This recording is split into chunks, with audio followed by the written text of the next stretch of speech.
Je déteste ça. Lorsqu'une personne parle, si tu remarques bien, depuis que tu prends la parole, même si tu parles pendant longtemps, je ne t'interromps pas. Je t'écoute parce que Dieu m'a donné 2 oreilles pour que j'écoute et une bouche pour parler moins. Donc, et c'est la même chose que Dieu a fait chez toi. Il t'a donné une bouche pour que tu parles moins et 2 oreilles pour que tu écoutes.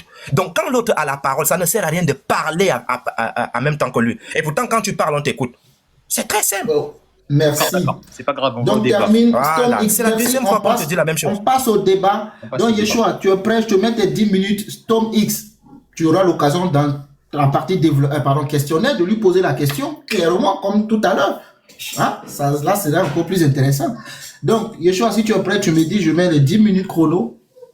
Et c'est parti. Continue de tapoter. Oui, Yeshua, dis-moi. Non. Moi, je suis prêt. Est-ce que c'est d'abord 5 minutes ou c'est combien? Minutes, pardon, 5 minutes pour l'intro. C'est vraiment 5 minutes. Merci. 5 minutes pour l'intro. Vas-y. Je mets les 5 minutes. D'accord. Shalom à tous. Encore une fois de plus, j'espère que vous allez bien. Aujourd'hui, c'est vendredi, c'est le week-end. Voilà, prenez soin de vous. Ne faites pas trop de bêtises. Aujourd'hui, nous allons éclairer la lanterne de beaucoup de personnes. Nous allons parler de notre Bible, de notre Dieu. Et je bénis son nom parce qu'il me donne l'opportunité de pouvoir parler de lui ce soir. Voilà. Et donc, frères et sœurs et adversaires et amis, avant de commencer, je veux poser une seule question. Pas une question théologique, pas une question de concile, pas une question de tradition, une question d'enfant. Combien y a-t-il de Dieu? En commentaire, combien y a-t-il de Dieu pour vous? Il y a combien de dieux? Vous allez voir durant ce débat, et il y a quelqu'un qui va avouer devant vous qu'il y en a 3, parce que le Fils sera Dieu, le Père sera Dieu, le Saint-Esprit sera Dieu. Vous allez voir un enfant qui aura 3 pères. Un seul enfant qui aura 3 pères. Tout de suite, vous allez voir, ça va aller très vite. Vous allez voir une personne qui va dire que Père Hachem, il est créateur, le Père, il est créateur, le Fils, il est créateur, le Saint-Esprit, il est créateur. Quand tu vas lui demander le Père qui est créateur, le Fils qui est créateur et le Saint-Esprit qui est créateur, ça fait combien? Il va te dire, non, ce n'est pas, c'est dans les sens, non, c'est si. Il va commencer à tourner à portée de la philosophie. Vous allez voir. Mais ça va être épique. Est-ce que c'est un Dieu qui a tout fait? Est-ce que c'est le Fils qui a tout fait? Est-ce que c'est le Saint-Esprit qui a tout fait? Lorsqu'on compte les 3, ça fait combien? Il parle de personne. On va voir ça tout de suite. Est-ce que la première personne, est-ce qu'il a un esprit? La deuxième personne qui a le Fils, est-ce qu'il a un esprit? Est-ce que le Saint-Esprit aussi a un esprit? Parce que c'est 3 personnes et chaque personne doit avoir son esprit. Ça va être très facile. Donc, la réponse devrait être unanime. Je vois en commentaire. La réponse devrait être immédiatement. Nous n'avons qu'un seul Dieu. Un seul. Pas 2, pas 3, pas 4, pas 5. Un seul Dieu. Et donc là est ma position. Et la position trinitaire ne dit pas ça. Voilà. Et donc, vous allez voir, durant, que ce soit des conciles, j'espère qu'il ne va pas aller dans les conciles, s'il a mis ses pieds dans les conciles, ne serait-ce qu'une seule fois, c'est foutu pour lui. Dès qu'il va poser les pieds sur les conciles, une seule fois, je vais démontrer comment ses propres conciles ont fait en sorte que Marie devienne Théotokos, co-rédemptrice. Et après, on va effacer. Non, elle n'est pas co-rédemptrice. D'autres personnes vont venir corriger. J'espère qu'il ne mettra pas ses pieds là-bas. Parce que s'il a mis ses pieds là-bas, tant pis pour lui. Et vous allez voir, durant ce débat, je vais rester dans la Bible. Je ne vais pas faire de la philosophie grecque ou... Non. Je vais rester dans la Bible. Parce qu'il y a beaucoup de personnes aujourd'hui qui se mettent dans les réseaux sociaux et disent que ce sont des chrétiens. Mais ce sont des, je sais pas, des Romains déguisés en chrétiens. C'est-à-dire la Bible dit A, eux disent B. Quand la Bible dit C, eux disent D. J'ai posé la question à un ici. Est-ce que tu peux me montrer personne? Il me dit non. La personne là c'est qui? Il ne connaît même pas ce qu'il dit. Il a écouté des trucs de gauche à droite. Donc aujourd'hui, de façon très simple, nous allons développer quelque chose et nous allons prouver par A plus B que nous n'avons qu'un seul Père qui est notre Créateur. Et on l'appelle Père parce qu'il est notre Créateur. Hein? On ne l'appelle pas Père parce qu'on a voulu l'appeler Père. Et je vais le démontrer dans le Tanakh et dans la Torah. Je vais le démontrer qu'effectivement, nous n'avons qu'un seul Père. Et on l'appelle Père parce qu'il est notre Créateur. On ne l'appelle pas Père parce qu'on a voulu l'appeler Père. Et vous allez vous en rendre compte que mon adversaire va dire que il y a ce Père-là qui est notre Créateur, il y a son Fils aussi qui est Créateur. Le Saint-Esprit est aussi Créateur. Il va avouer ça aujourd'hui. Devant vous, il va avouer qu'il a 3 dieux. 3 dieux, il va avouer. Donc, voilà ce que nous allons développer ce soir. C'est la première fois que je discute avec un chrétien concernant ceci, mais ça allait être inévitable avec tout ce qui se passe dans les réseaux sociaux. Nous sommes, et puis j'attends le développement, je vais développer quelque chose, je vais rester structuré, je vais rester dans les textes, c'est-à-dire tout mon développement sera ancré dans les textes. Soyez bénis, que Dieu nous accompagne. Moi je dis Amen.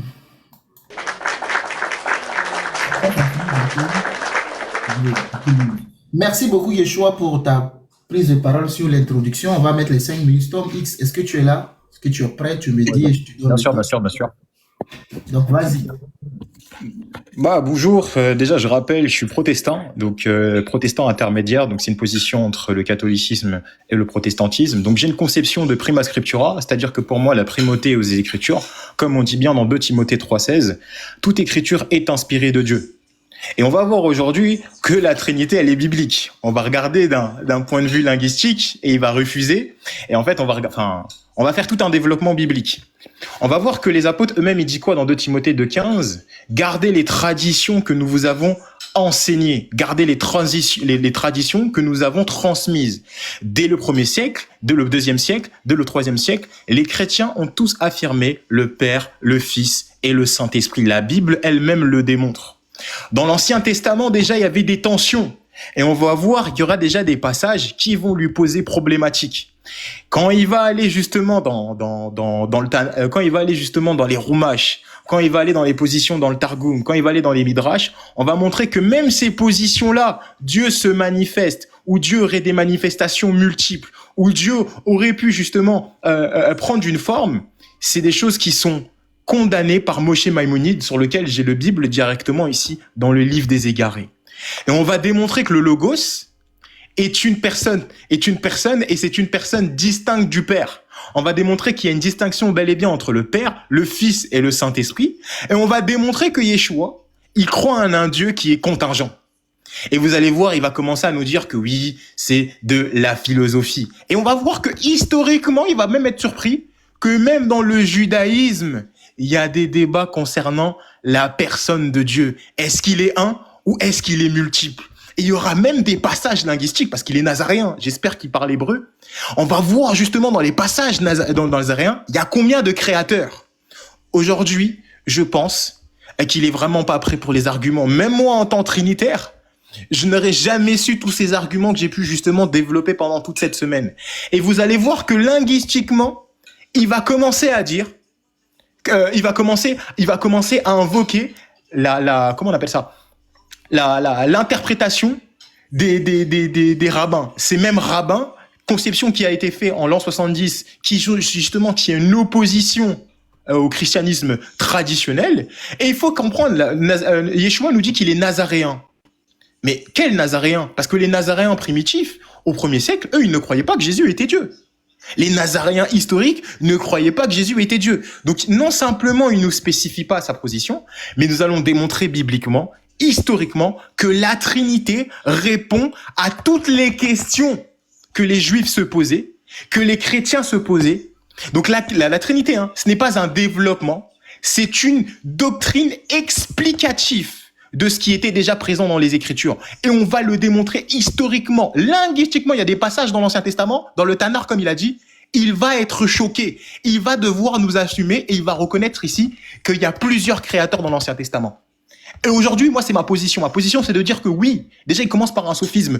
Les chrétiens croient bel et bien en un seul Dieu, dans lequel il y a bel et bien 3 personnes subsistantes. le Père, le Fils et le Saint-Esprit. Nous ne disons pas jamais qu'il y a plusieurs créateurs, nous disons bel et bien qu'il y a un seul créateur.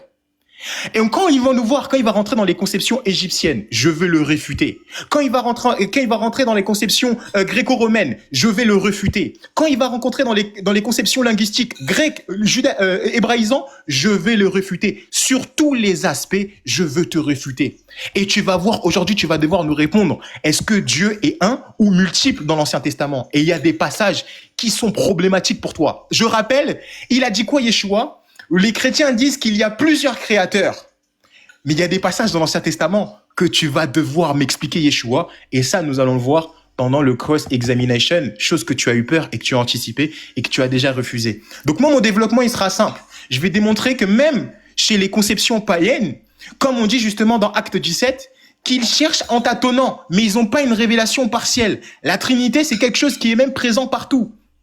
Mais ils n'ont pas la conception qui est pleine. Et cette plénitude est non simplement cachée dans l'ombre dans l'Ancien Testament, mais elle est révélée pleinement dans le Nouveau Testament et elle est vivante au sein de la tradition de l'Église. Et nous allons voir, parce que les mêmes personnes qui l'utilisent pour le Nouveau Testament, les mêmes personnes qui l'utilisent pour montrer la véracité du Nouveau Testament, ils étaient tous trinitaires. Sola Scriptura, tous les pères réformateurs étaient tous trinitaires.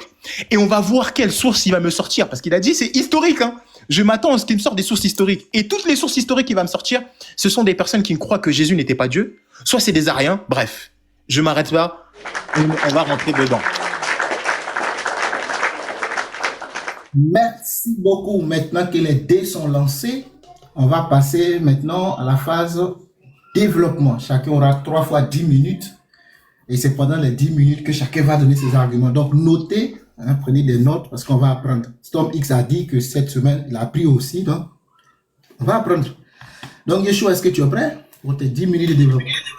Comme Poutine. D'accord. Je vais mettre le temps. Et tu as le mic. Merci beaucoup. En fait, vous avez face à vous, il a dit que il était entre, c'est-à-dire, ce n'est pas un catholique, ce n'est pas un protestant, c'est quelque chose qui est au milieu, c'est-à-dire, il balance. Lorsque quelque chose balance, c'est pas bien. Tu balances entre les deux. Et tu venais de te mettre un chaos toi-même. C'est toi qui dis, je vais prouver qu'il y a plusieurs créateurs. Et c'est ce que j'ai dit au début. Tu venais de l'avouer. Tu dis aux chrétiens et aux musulmans, et il y a tous ceux qui nous écoutent, que toi, Storming, tu as plusieurs dieux qui t'ont créé. Tu as plusieurs. Donc tu ne connais pas ton propre père qui est ton créateur. Tu l'as avoué devant tout le monde. Ça, c'est capté. C'est-à-dire, toi-même, tu venais de charger le truc. Mais je vais t'amener dans les Écritures. Éphésiens chapitre 4 à partir du verset 1. Moi donc, prisonnier du Seigneur, je vous exhorte à marcher d'une manière digne de la vocation à laquelle vous avez été appelés. En toute humilité et douceur, avec patience, supportez-vous les uns les autres dans un amour. Efforcez-vous de conserver l'unité de l'esprit par le lien de la paix. Et c'est ici que je charge. Au verset 4. Il y a un seul corps. Il y a un seul esprit. Comme vous avez été appelés à une seule espérance par votre vocation. Un seul Seigneur. Il va vous dire que Jésus-Christ est Seigneur, son Père aussi Seigneur tout à l'heure. Peut-être il va ajouter le Saint-Esprit Seigneur aussi. Un seul Seigneur, une seule foi, un seul baptême, un seul Dieu et Père de tous. Un seul Dieu et Père de tous. Depuis la Genève, on ne fait que dire un. Mais lui va dire toi. Qui est au-dessus de tous, à travers tous et en vous tous. Storming, c'est la question que je vais te poser 3 fois. Le Père qui est en tous.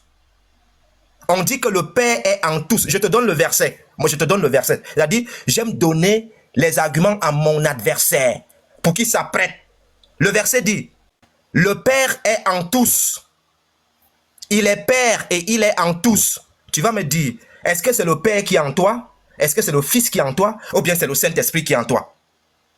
Toi-même, tu vas me répondre ici. Tu vas répondre au public. On dit que le Père là est en tous. Il est en toi. Est-ce que c'est le Père qui est en toi? Storming.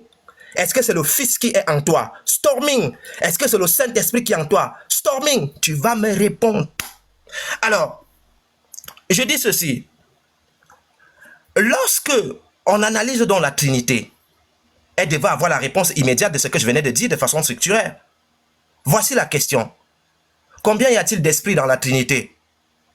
Combien y a-t-il d'esprits dans la Trinité? Le Père a un esprit, le Fils a un esprit. Peut-être Stormine va me montrer là où le Saint-Esprit a un esprit. Combien d'esprits? Je vais vous donner ce soir, non pas mon opinion, mais les textes. Éphésiens chapitre 4, verset 4.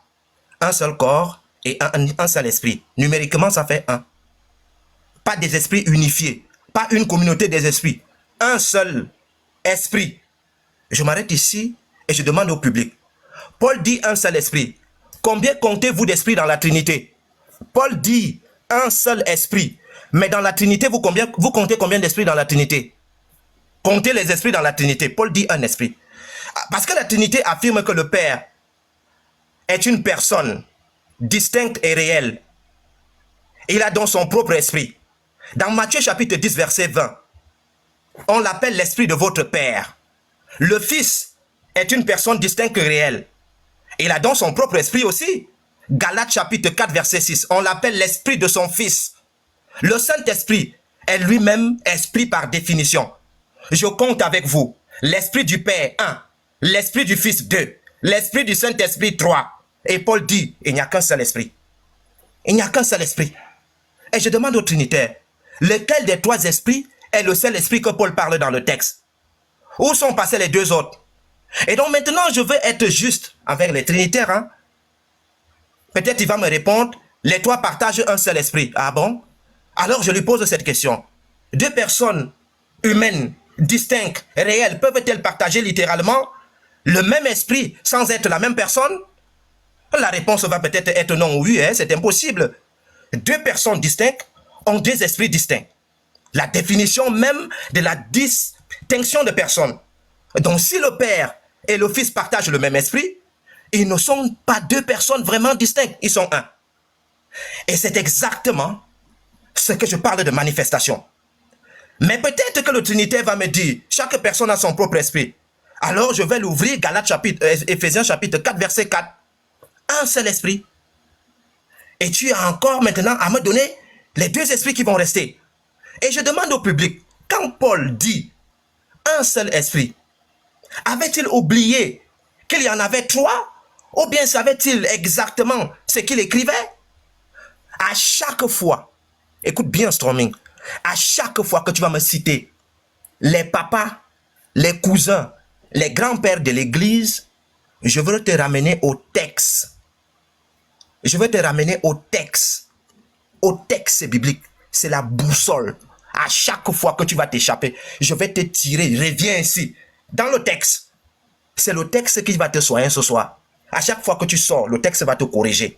Alors, parce que ici, il y a quelque chose qui est très important.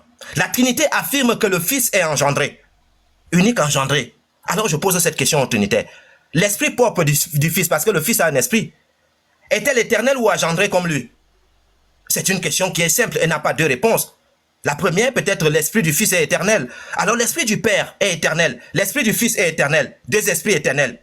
Et je demande au public, combien de réalités éternelles et distinctes pouvez-vous avoir dans le monothéisme? Vous l'avez écouté au départ. Il a dit, je vais te montrer, Yeshua, qu'il y a plusieurs créateurs.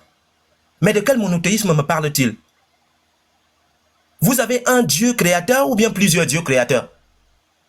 Mais c'est aberrant d'écouter des choses comme ça. Alors, combien de réalités? L'esprit du Fils est engendré comme lui.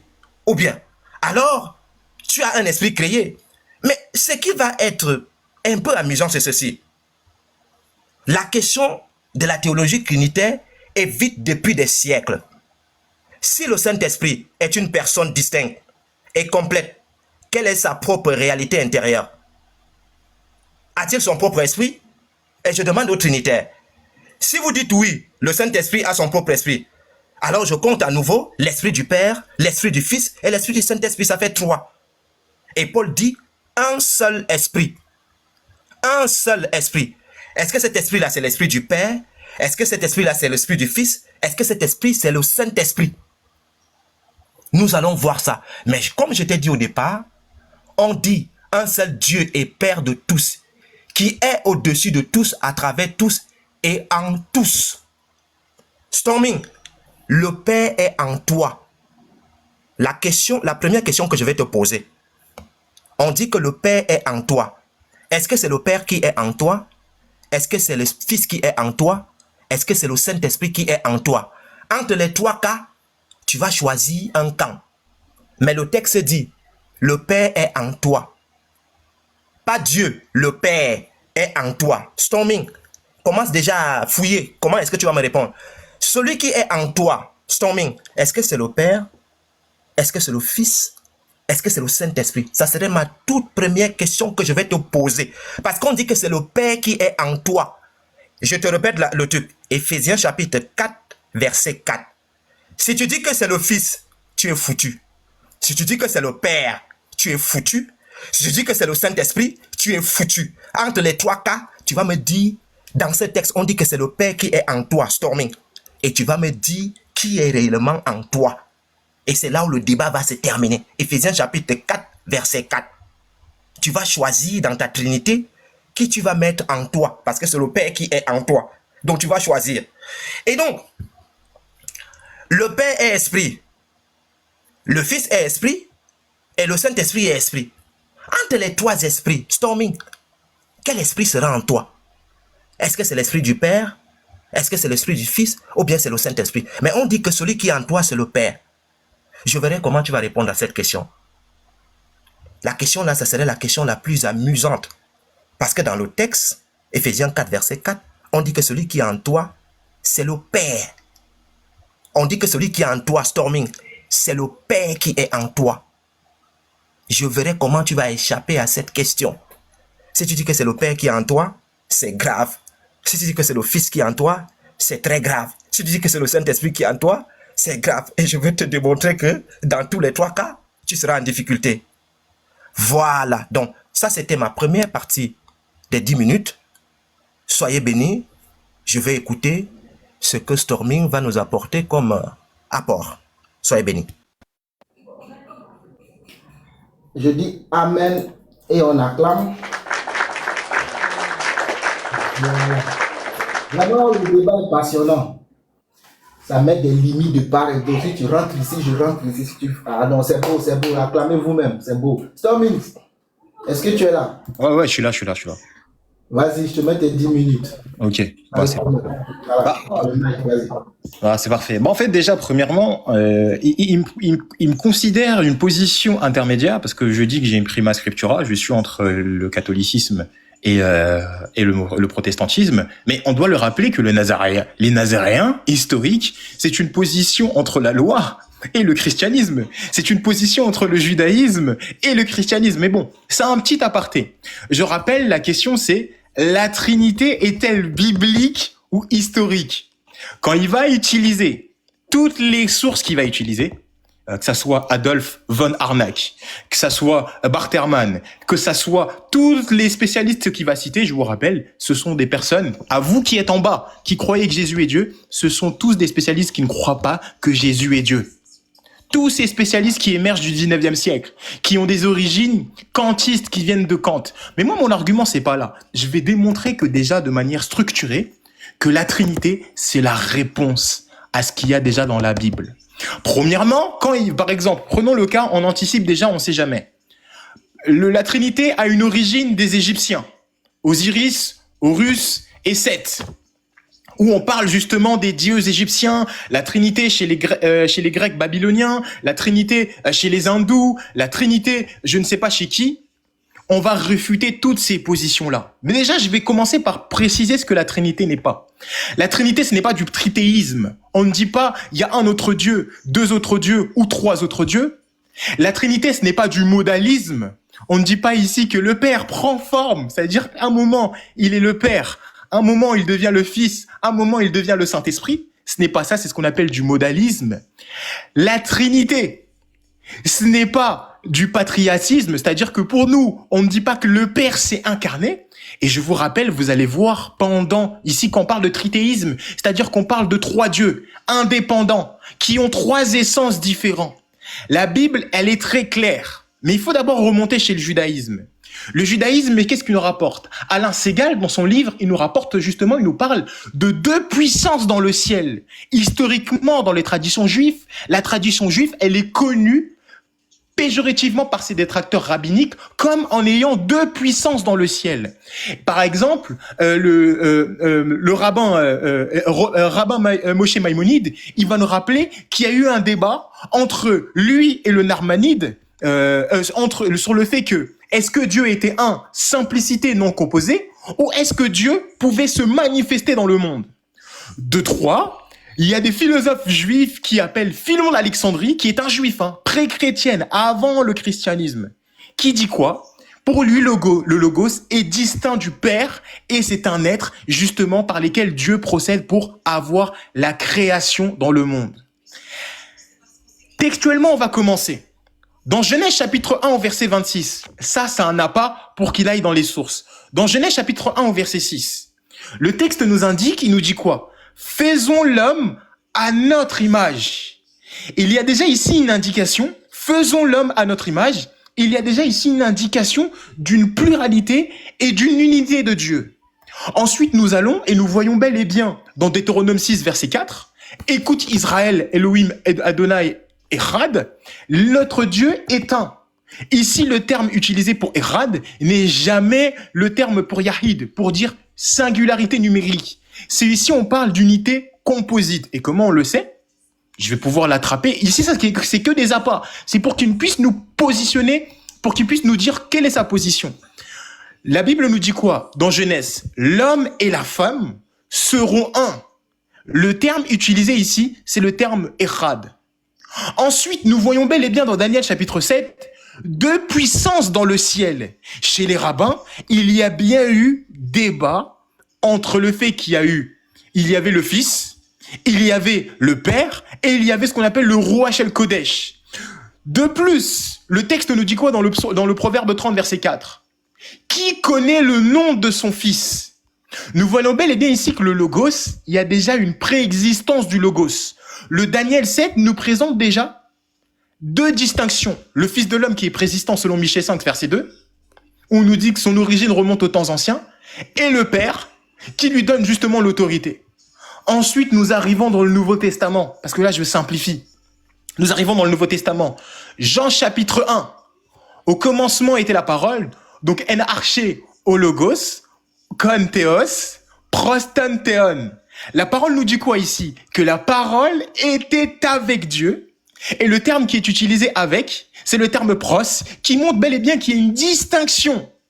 Pas une distinction ontologique, mais une distinction entre le Père et entre le Fils. Jean nous rapporte exactement dans le Jean 1, verset 1, 18, il nous dit quoi? Le Fils qui vient du sein du Père. Donc on nous parle quoi? D'une réalité ontologique qu'il y avait en Dieu. Le terme utilisé dans le sein du Père, c'est le kolpos. Et dans tous nos meilleurs manuscrits, on nous indique toujours Dieu le Fils. Donc le Père a engendré Dieu le Fils dans le sein du Père, dans le kolpos. Et je finis par 1 Jean. 1 Jean nous dit quoi là-bas? Cette parole que nous avons touchée, cette parole que nous avons contemplée, cette parole que nous avons vue, cette parole qui était auprès du Père. Le terme, c'est proston théon. Donc cette parole qui est auprès du Père, et c'est cette parole-là que nous avons touchée. Et nous avons bel et bien vu que dans les Écritures, il y a toujours 3 distinctions. Jean 15, verset 26, est très clair. L'Esprit Saint qui procède du Père. Donc il y a une distinction entre le procédé et le procédant. Il y a une distinction entre l'engendré et l'engendreur. Le Père engendre le Fils est engendré du Père, et le Saint-Esprit procède du Père et du Fils. Là, je réserve certaines questions que nous allons voir pendant la cross-examination. Parce que là, il pose des questions au public, mais vous allez voir qu'il y a des arguments textuels, linguistiques, que les rabbins eux-mêmes n'arrivent pas à résoudre. Ensuite, je continue mon argument. Dans Apocalypse, on voit bien ici, il y a 2 êtres qui sont dans le ciel. Il y a celui qui s'approche devant le Père pour recevoir le livre. Dans 1 Corinthiens chapitre 15, le Fils remettra le royaume à Dieu son Père. Donc le Fils, Dieu lui a remis toutes choses entre ses mains, et le Fils va remettre le royaume à Dieu son Père. Le texte est très clair par rapport à ça. Ensuite, Jean 5, il est très clair. Quand il dit quoi? Moi et le Père, nous sommes un. Unité d'essence. Parce que si il dit c'est unité numérique, c'est le même terme qui est utilisé pour les apôtres. Jésus dit quoi? Je prie pour que vous soyez un avec moi. Et on va aller dans les Hébreux, vous qui soient soi-disant les Hébreux. On va voir ce que disent justement les textes. Quand on va voir quand on va regarder dans la Septante concernant Hébreux, concernant Ésaïe 9:6, concernant les textes dans les textes dans Ésaïe. Mais je vais rester dans mon développement. Les textes sont clairs. Dans toutes les salutations pauliniennes, Paul commence par « Je vous salue par la grâce de notre Père et par notre Seigneur Jésus-Christ ». Dans toutes les lettres de Paul, Colossiens, 1 Thessaloniciens, 2 Thessaloniciens, et très tôt, les pères de l'Église ont toujours fait une distinction entre le Père, le Fils et le Saint-Esprit très tôt. La Trinité, ce n'est pas quelque chose qui est juste à Nicée. Je peux démontrer des pères de l'Église du 1er siècle, du 2e siècle, du 3e siècle qui enseignent déjà cela avant la Trinité, avant le Concile. Le Concile de la Trinité n'est jamais une réponse au modalisme. C'est une réponse à l'arianisme. Le modalisme n'était même pas sérieux. On n'a jamais considéré le modalisme. De sorte qu'on a juste fait un concile local. C'était un concile local. Tellement il n'y avait pas d'importance pour cela. Le grand danger, c'était les Arius, qui disaient que Jésus était une créature. Constantin n'a jamais créé la Trinité, puisque la Trinité, elle existait bel et bien avant Constantin. Je rappelle, Constantin est un arien. Constantin croyait que Jésus est une créature. Or, les trinitaires affirment quoi? Jésus est Dieu. Les Égyptiens, je t'attends là-dessus. Historiquement, je t'attends là-dessus. Et linguistiquement, aujourd'hui, tu vas fuir l'hébreu. Tu vas plus jamais te dire nazaréen. Tu vas fuir l'hébreu aujourd'hui. Et on va voir aujourd'hui. Et en plus, tu me dis, oui, il rentre dans la philosophie. Mais d'où te vient la connaissance du terme omniscience? Mais l'omniscience vient d'un concept philosophique. La Bible te vient de qui, la Bible? Oui, les catholiques. Mais oui, la Bible t'est donnée par l'Église. Cette Bible que tu lis à 27 livres, là, qui t'a donné la Bible? C'est qui, dans tes vidéos live, quand tu donnes la liste des Nouveaux Testaments, qui t'a donné, tu cites Saint Athanase. Mais Saint Athanase, c'est qui? C'est celui qui va défendre la Trinité au Concile de Nicée. Ensuite, je finis par là. Je sais même pas par quoi commencer. Donc, je finis par là en disant, oui, la Trinité, c'est une réponse au texte biblique et à l'incompréhension qu'avaient justement les chrétiens avant.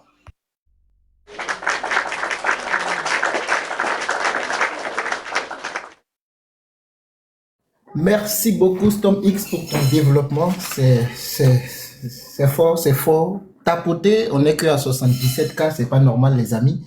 Je vous ai rappelé que l'algorithme TikTok est devenu un peu très sévère, donc jouons le jeu ensemble. Si ça vous intéresse, c'est très passionnant. Tapotez, s'il vous plaît, tapotez. Au moins 100K pour sécuriser le live.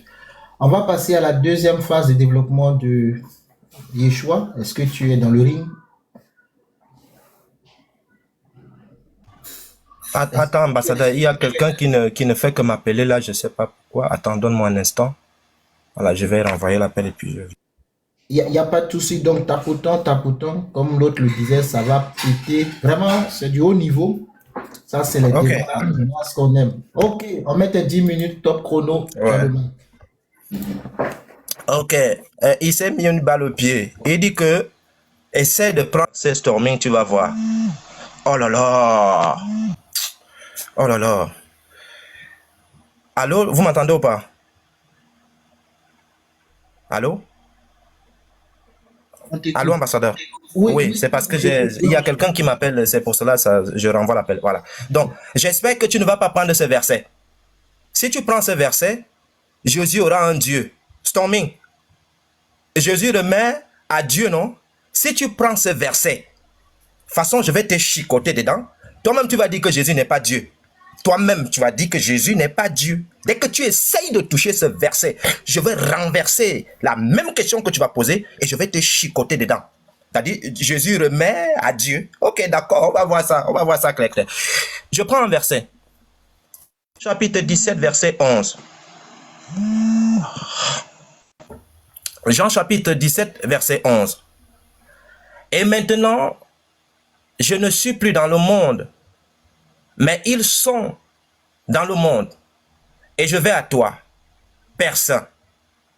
Garde en ton nom ce que tu m'as donné, afin qu'ils soient comme nous sommes, pendant que j'étais avec eux dans le monde. Je les ai gardés en ton nom. Je les ai gardés en ton nom, ce que tu m'as donné. Je les ai gardés et aucun d'eux ne s'est perdu, sauf le fils de la perdition, afin que l'écriture soit accomplie. Et maintenant, je vais à toi et je dis ces choses dans le monde. Jésus dit dans ce verset que ses disciples doivent être gardés au nom du Père. Je répète, Jésus dit, les disciples doivent être gardés au nom du Père. Et Jésus dit, le nom que tu m'as donné. Donc ça veut dire que le Père a un nom et Jésus portait ce nom-là. Je vais te coincer. La deuxième question que je vais te poser, Storming, lorsque Jésus dit, baptisé au nom du Père, du Fils et du Saint-Esprit qui est ta Trinité à toi, les disciples, en écoutant Jean 17, ils ont baptisé au nom de qui? Parce que Jésus dit, c'est le nom, il les a laissé un nom. C'est ce nom-là qui doit protéger les disciples. Et le nom-là, c'est le nom du Père. Quand je vais te poser la question, les disciples là, ils ont baptisé au nom de qui? Selon Jean 17 à partir du verset 11. J'espère que tu auras la réponse à ça. Maintenant, la dernière prière à la croix avant Gethsémane, la prière la plus intime et la plus révélatrice que nous ayons dans les Écritures. Jean chapitre 17 verset 11. Garde-les en ton nom, lesquels tu m'as donné. Une seule question encore ce soir. Quel est ce nom que le Père a donné au Fils? Le Fils n'est que la manifestation du Dieu qu'on ne voit pas. Quel est le nom qu'il a donné au Fils? Quel est ce nom? Parce que si vous répondez à cette question, vous répondez à tout. Qui était Yeshua? Quel nom portait-il? Quel nom les apôtres ont-ils utilisé pour baptiser? Quel nom guéroit aujourd'hui? Quel nom guérit? Quel nom sauve?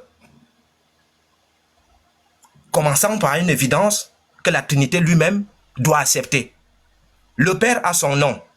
Vous allez me donner le nom du Père tout à l'heure là. Pas un titre. Parce que le Père, c'est pas le nom de quelqu'un. Donnez le nom du Père. Oh là là. Désolé, chaque fois on m'appelle.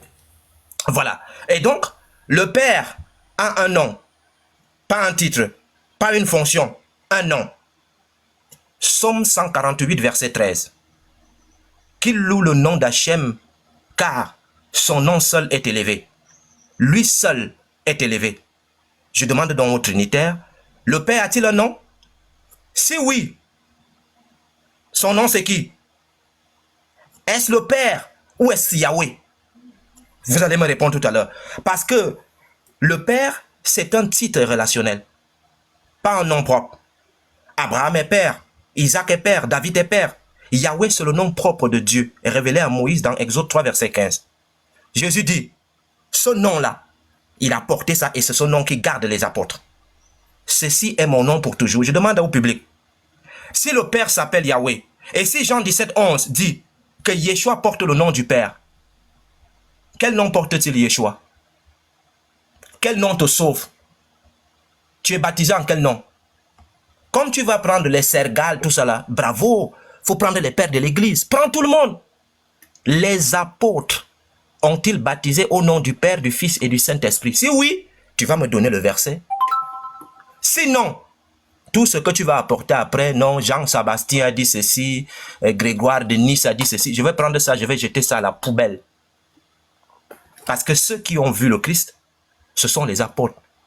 Et ceux qui montrent aux autres ce qu'on doit faire, ce sont les apôtres, pas d'autres personnes. Donc quand je vais te poser cette question, si tu n'as pas le verset, toi-même tu vas finir le débat. Le nom qui est au-dessus de tous les noms. Écoutez bien. Le Père est Dieu. Le Fils est Dieu. le Saint-Esprit est Dieu. Ce sont les trois qui font Dieu. Entre les trois, c'est le nom de qui est au-dessus des trois? Est-ce que c'est le nom du Père qui est au-dessus de tous? Est-ce que c'est le nom du Fils qui est au-dessus de tous? Est-ce que c'est le nom du Saint-Esprit qui est au-dessus de tous? Je vais poser cette question tout à l'heure. Tout à l'heure. Vous allez voir comment ça va bégayer. Est-ce que c'est le nom du Père qui est au-dessus de tout? Est-ce que c'est le nom du Fils qui est au-dessus de tout? Est-ce que c'est le nom du Saint-Esprit qui est au-dessus de tous?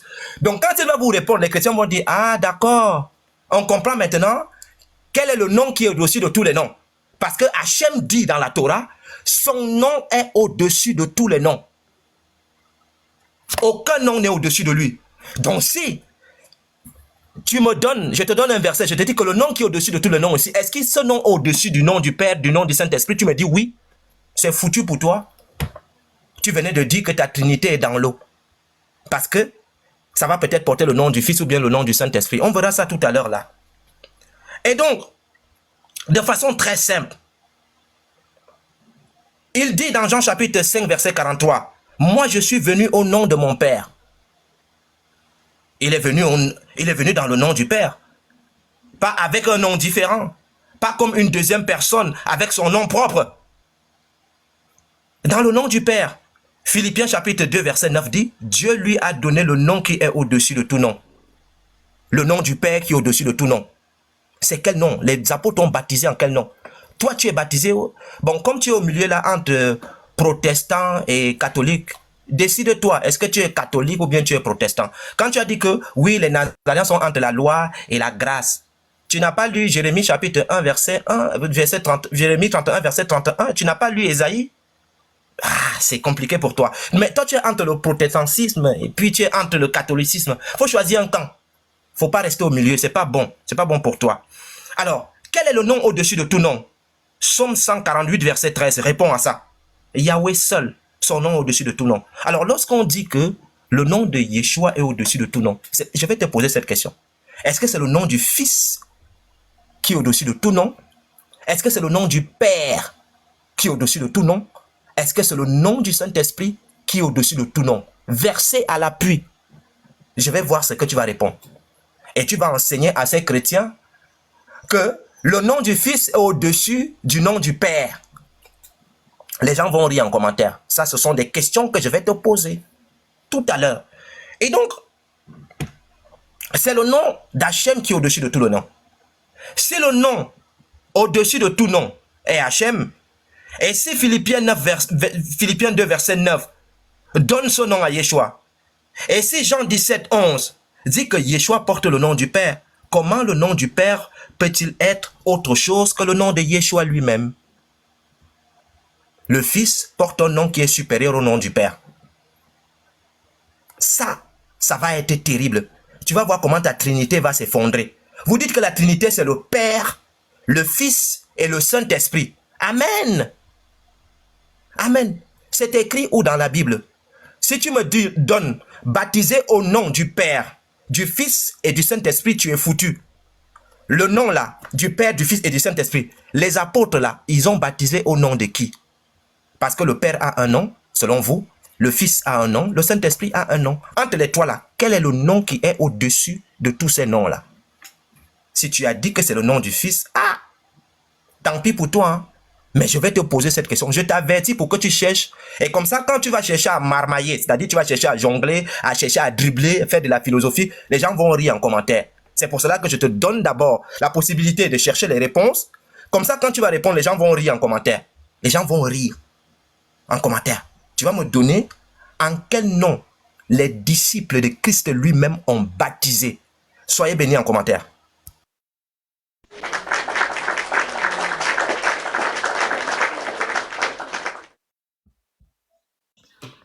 Merci beaucoup pour ta deuxième prise de parole pour les 10 minutes. Donc, tu as fait 2 fois 10 minutes pour ne pas qu'on se trompe. Yeshua vient de faire 2 fois 10 minutes.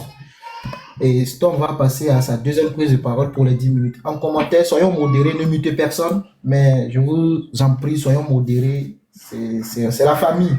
Voilà. Soyons pas trop durs dans les commentaires. Voilà, c'est normal, c'est le game. Stormix, tu es là? Si tu es là, tu me dis, je te donne les 10 minutes et puis on y va. Ne mutez personne, s'il vous plaît, hein, mais je demande... Ouais, je suis là.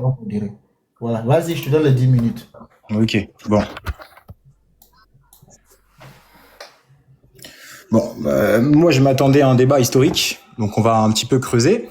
2 Thessaloniciens 2,15 nous dit quoi? Premièrement, nous dit « Ainsi donc, frères, demeurez fermes et retenez les instructions que vous avez reçues, soit par notre parole, soit par nos lettres. » Donc ici, les apôtres, ils disent quoi? Qu'ils ont transmis une tradition apostolique qui a été reçue par les disciples.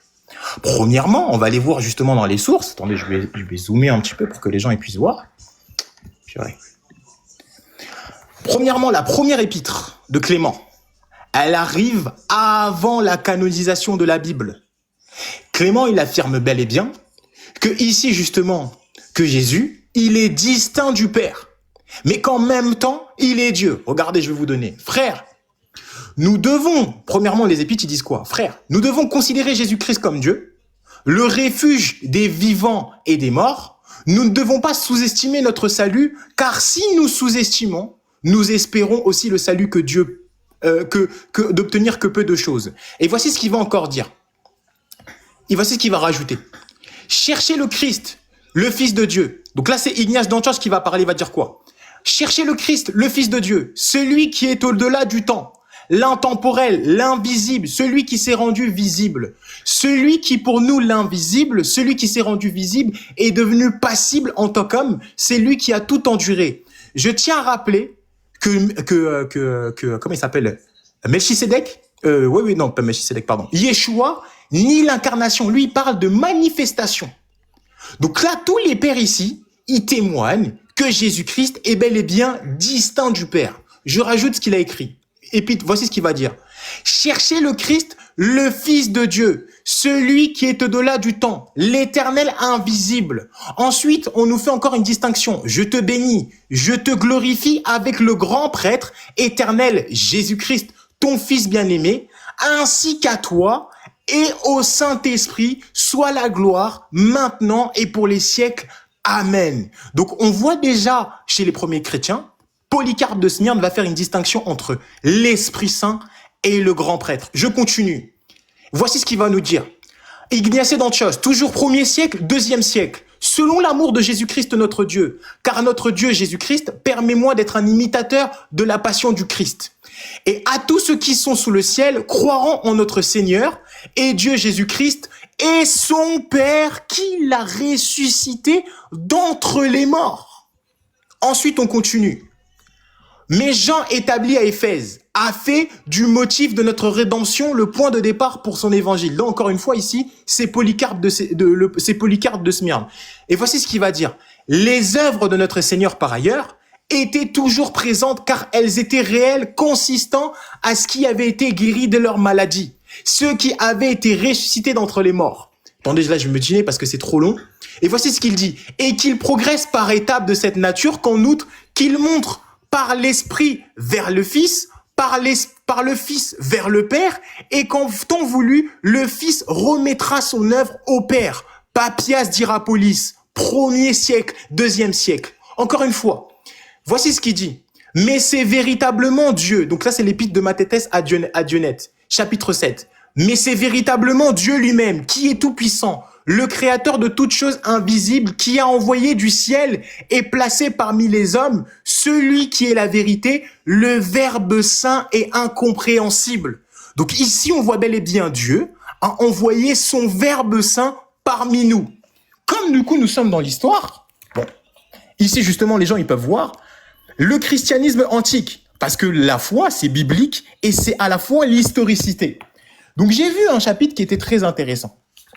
Attendez, je vais vous le retrouver, ça va être un peu intéressant.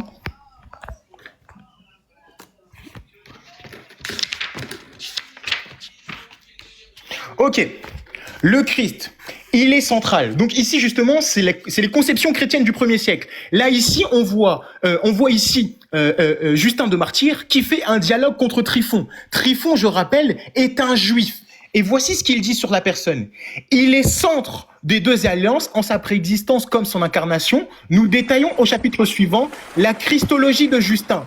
Qu'il suffise de souligner ici la ferme distinction que le polémiste pose entre le Père et le Fils et contre un monarchianisme archaïque et judaïsant. Le Père est inaccessible, le Fils est médiateur, comme Philon l'avait déjà dit de son logos. Qui était Philon? Je rappelle, Philon c'est un philosophe juif qui va faire une distinction. Nous retrouvons directement dans les sources, dans Dialogue contre Tryphon. Ensuite, nous allons voir d'autres sources historiques. Pardonnez-moi, excusez-moi. Comme ça, nous allons voir, parce que là, du coup, on est sur la distinction. Donc, Grégoire de Thaumaturge, qui est un évêque du IIe siècle. Voici ce qu'il va dire. Voici ce qu'il va dire. Nous parlons, vous voyez bien, nous parlons aussi du Père, du Fils et du Saint-Esprit. Ce ne sont cependant pas des noms qui ne sont pas survenus qu'après la période, mais ce sont des subsistances. Encore une fois, la dénomination de l'homme n'est pas en fait une dénomination, mais une subsistance commune. Et la dénomination propre à tous les hommes. De plus, les noms à Adam, à Abraham, et etc. Nous voyons déjà ici, IIe siècle, une distinction entre le Père et le Fils qui est déjà faite, et entre le Saint-Esprit. Toujours cette formulologie qui est faite. Maintenant, on va aller directement dans la Bible. Nous allons voir, du coup, les conceptions chrétiennes, parce que lui, il nous parle des sources, mais il ne donne pas des sources. Le truc, c'est, est-ce que la Bible, est-ce que ici, il y a la Trinité, elle était historique ou pas? Donc moi, j'écris justement un livre de foi de Jean Damascène, et nous allons voir qu'est-ce qu'il va formuler avant que lui, il arrive, avant que Voici ce qu'il va dire dans son traité. Il va dire quoi? Le Fils est engendré par le Père, sans en être aucunement séparé. Il se trouve toujours en lui, cependant, la lumière engendrée par le feu, inséparable et demeurant toujours en lui et ne possède pas d'hypostase propre en dehors du feu, car elle est d'une qualité naturelle du feu, tandis que le Fils de Dieu, le monogène, est issu du Père, sans séparation ni division, et demeure toujours, mais possède sa propre hypostase en dehors de celle du Père. Nous voyons bel et bien que historiquement, les pères sont tous unanimes qu'il y a bel et bien une distinction entre le Père, le Fils et le Saint-Esprit. Je prends justement un commentaire de la théologie systématique du Nouveau Testament. Voici la distinction qui est faite concernant la christologie du Logos. Dans son introduction, Jean se situe d'emblée sur le plan christologique, désignant Jésus comme le Logos. Au commencement était le Logos, et le Logos était tourné vers Dieu. Et là, vous allez voir la marmaille qu'il va nous faire. Il va avoir une position à rien sur le Logos quand on va aller discuter de la Bible. Parce que la position, c'est à la fois biblique. Donc, dans ma première introduction, j'ai parlé de la Bible.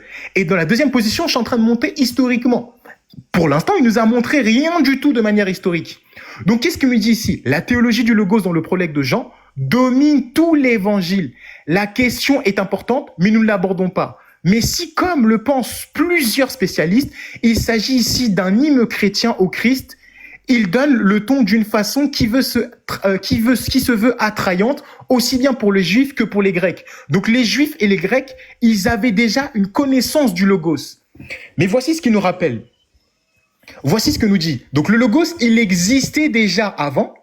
Le Logos était déjà une philosophie faite par Héraclite et faite aussi par Philon d'Alexandrie. Et on va voir comment, justement, le Logos est repris dans le livre de Jean. Et on va aller dans les textes bibliques. Et on va voir que dans la Bible, le Logos qui est repris par Jean est une personne qui est distincte du Père. Et on va le voir tout à l'heure dans le grec. J'ai déjà préparé le Jean 1.1 est déjà là. Quand on va aller dans la Bible. Là, simplement, c'est pour faire une démonstration historique que le Père, le Fils et le Saint-Esprit, il y a bel et bien une distinction. Et maintenant, on va aller dans la Bible. Et là, on va parler avec Yeshua pour la troisième introduction qui va être faite. En archi en le logos, et tu vas nous sortir ton interlinéaire grec que tu as chez toi pour qu'on nous puisse examiner ce qu'il y a dans la Bible. En archi en logos, kai logos en prostantheon. Le terme ici qui est là, prostantheon, n'est jamais employé pour une manifestation. C'est employé pour une personne qui est distincte. Le prostantheon est employé 5 fois dans le Nouveau Testament. Et c'est toujours en relation avec une personne. Et ici, nous allons voir, tu vas nous sortir ton interlinéaire grec que tu as chez toi, et on va examiner dans les Écritures le terme prostantheon. Ah, frère!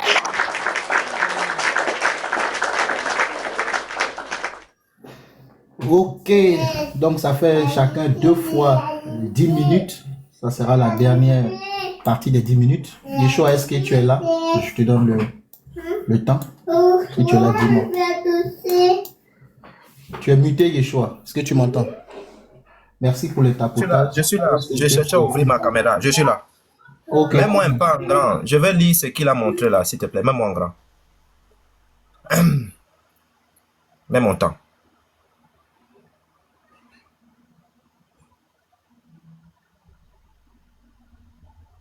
Mets mon temps, ambassadeur. Tu n'as pas encore. J'ai mis ton temps, je remets. Sinon, je remets. Ok, je n'ai pas vu. Comme c'est en bas. Je mets ça chez moi. Voilà, je zoome pour que tu vois. Voilà ça ici, je vais remettre le temps. Ok, merci beaucoup. Voilà, vous avez remarqué que il est parti utiliser les hadiths. Regarde comment je détruis tes hadiths storming avec le propre verset que tu as donné. Apprenez la Bible, regarde. Je suis dans 2 Thessaloniciens, chapitre 2, verset 15. Regarde. C'est pourquoi, frère, tenez ferme et gardez les traditions. Selon toi, ces traditions, c'est ce que tu m'as lu là. Écoute bien, que vous avez reçu, soit par notre parole, soit par notre lettre. Regarde comment je détruis ça. Argument numéro 1. Donc, pour trouver la Trinité, tu vas donc aller dans la tradition orale des apôtres. Donc, elle va dire, même si elle n'est pas dans la Bible, tu fuis, tu sors de la Bible. Regarde bien, le coup numéro 1 que je te donne. Paul, écoute bien l'enseignement, hein. Paul définit lui-même ses traditions. Et la Trinité n'y est pas. Vous prétendez que la Trinité est dans la tradition orale de Paul. Très bien. Mais Paul lui-même a écrit ce qu'il a transmis. Écoute bien. Dans 1 Corinthiens chapitre 15 verset 3 à 4, il est écrit, je cite, « Je vous ai enseigné ce que j'ai moi-même reçu. Que Christ est mort pour nos péchés selon les Écritures. Qu'il a été enseveli, qu'il est ressuscité le 3e jour. » 1 Corinthiens chapitre 11 verset 23, « J'ai reçu du Seigneur ce que je vous ai enseigné. » Et ce que Paul a enseigné est dans la Bible, pas dans vos tafsirs. Nous ne sommes pas des musulmans. On n'a pas de tafsirs chez nous, nous ne sommes pas des musulmans. Va lire tes tafsirs ailleurs. Alors, Paul ne laisse rien dans le flou. Chaque fois qu'il parle de tradition transmise, il en donne le contenu précis et vérifiable. La Trinité, jamais mentionnée, jamais définie, jamais transmise par Paul. Ça, c'est un premier coup de poing. Deuxième coup de poing que je te donne pour dégager ce que tu es en train de lire. Et quand tu lisais, tu as ouvert ta caméra, j'ai vu le livre, c'est écrit Constantin. Tu dis que tu ne cites pas Constantin, mais tu cites Constantin. Le livre parlait de Constantin. Et dans ton sophisme, tu dis que le Fils est dans le Père. C'est-à-dire, il y a quelque chose en moi, mais cette chose, ce n'est pas moi. C'est-à-dire, je suis possédé. Le Père est possédé par le Fils. Merci beaucoup.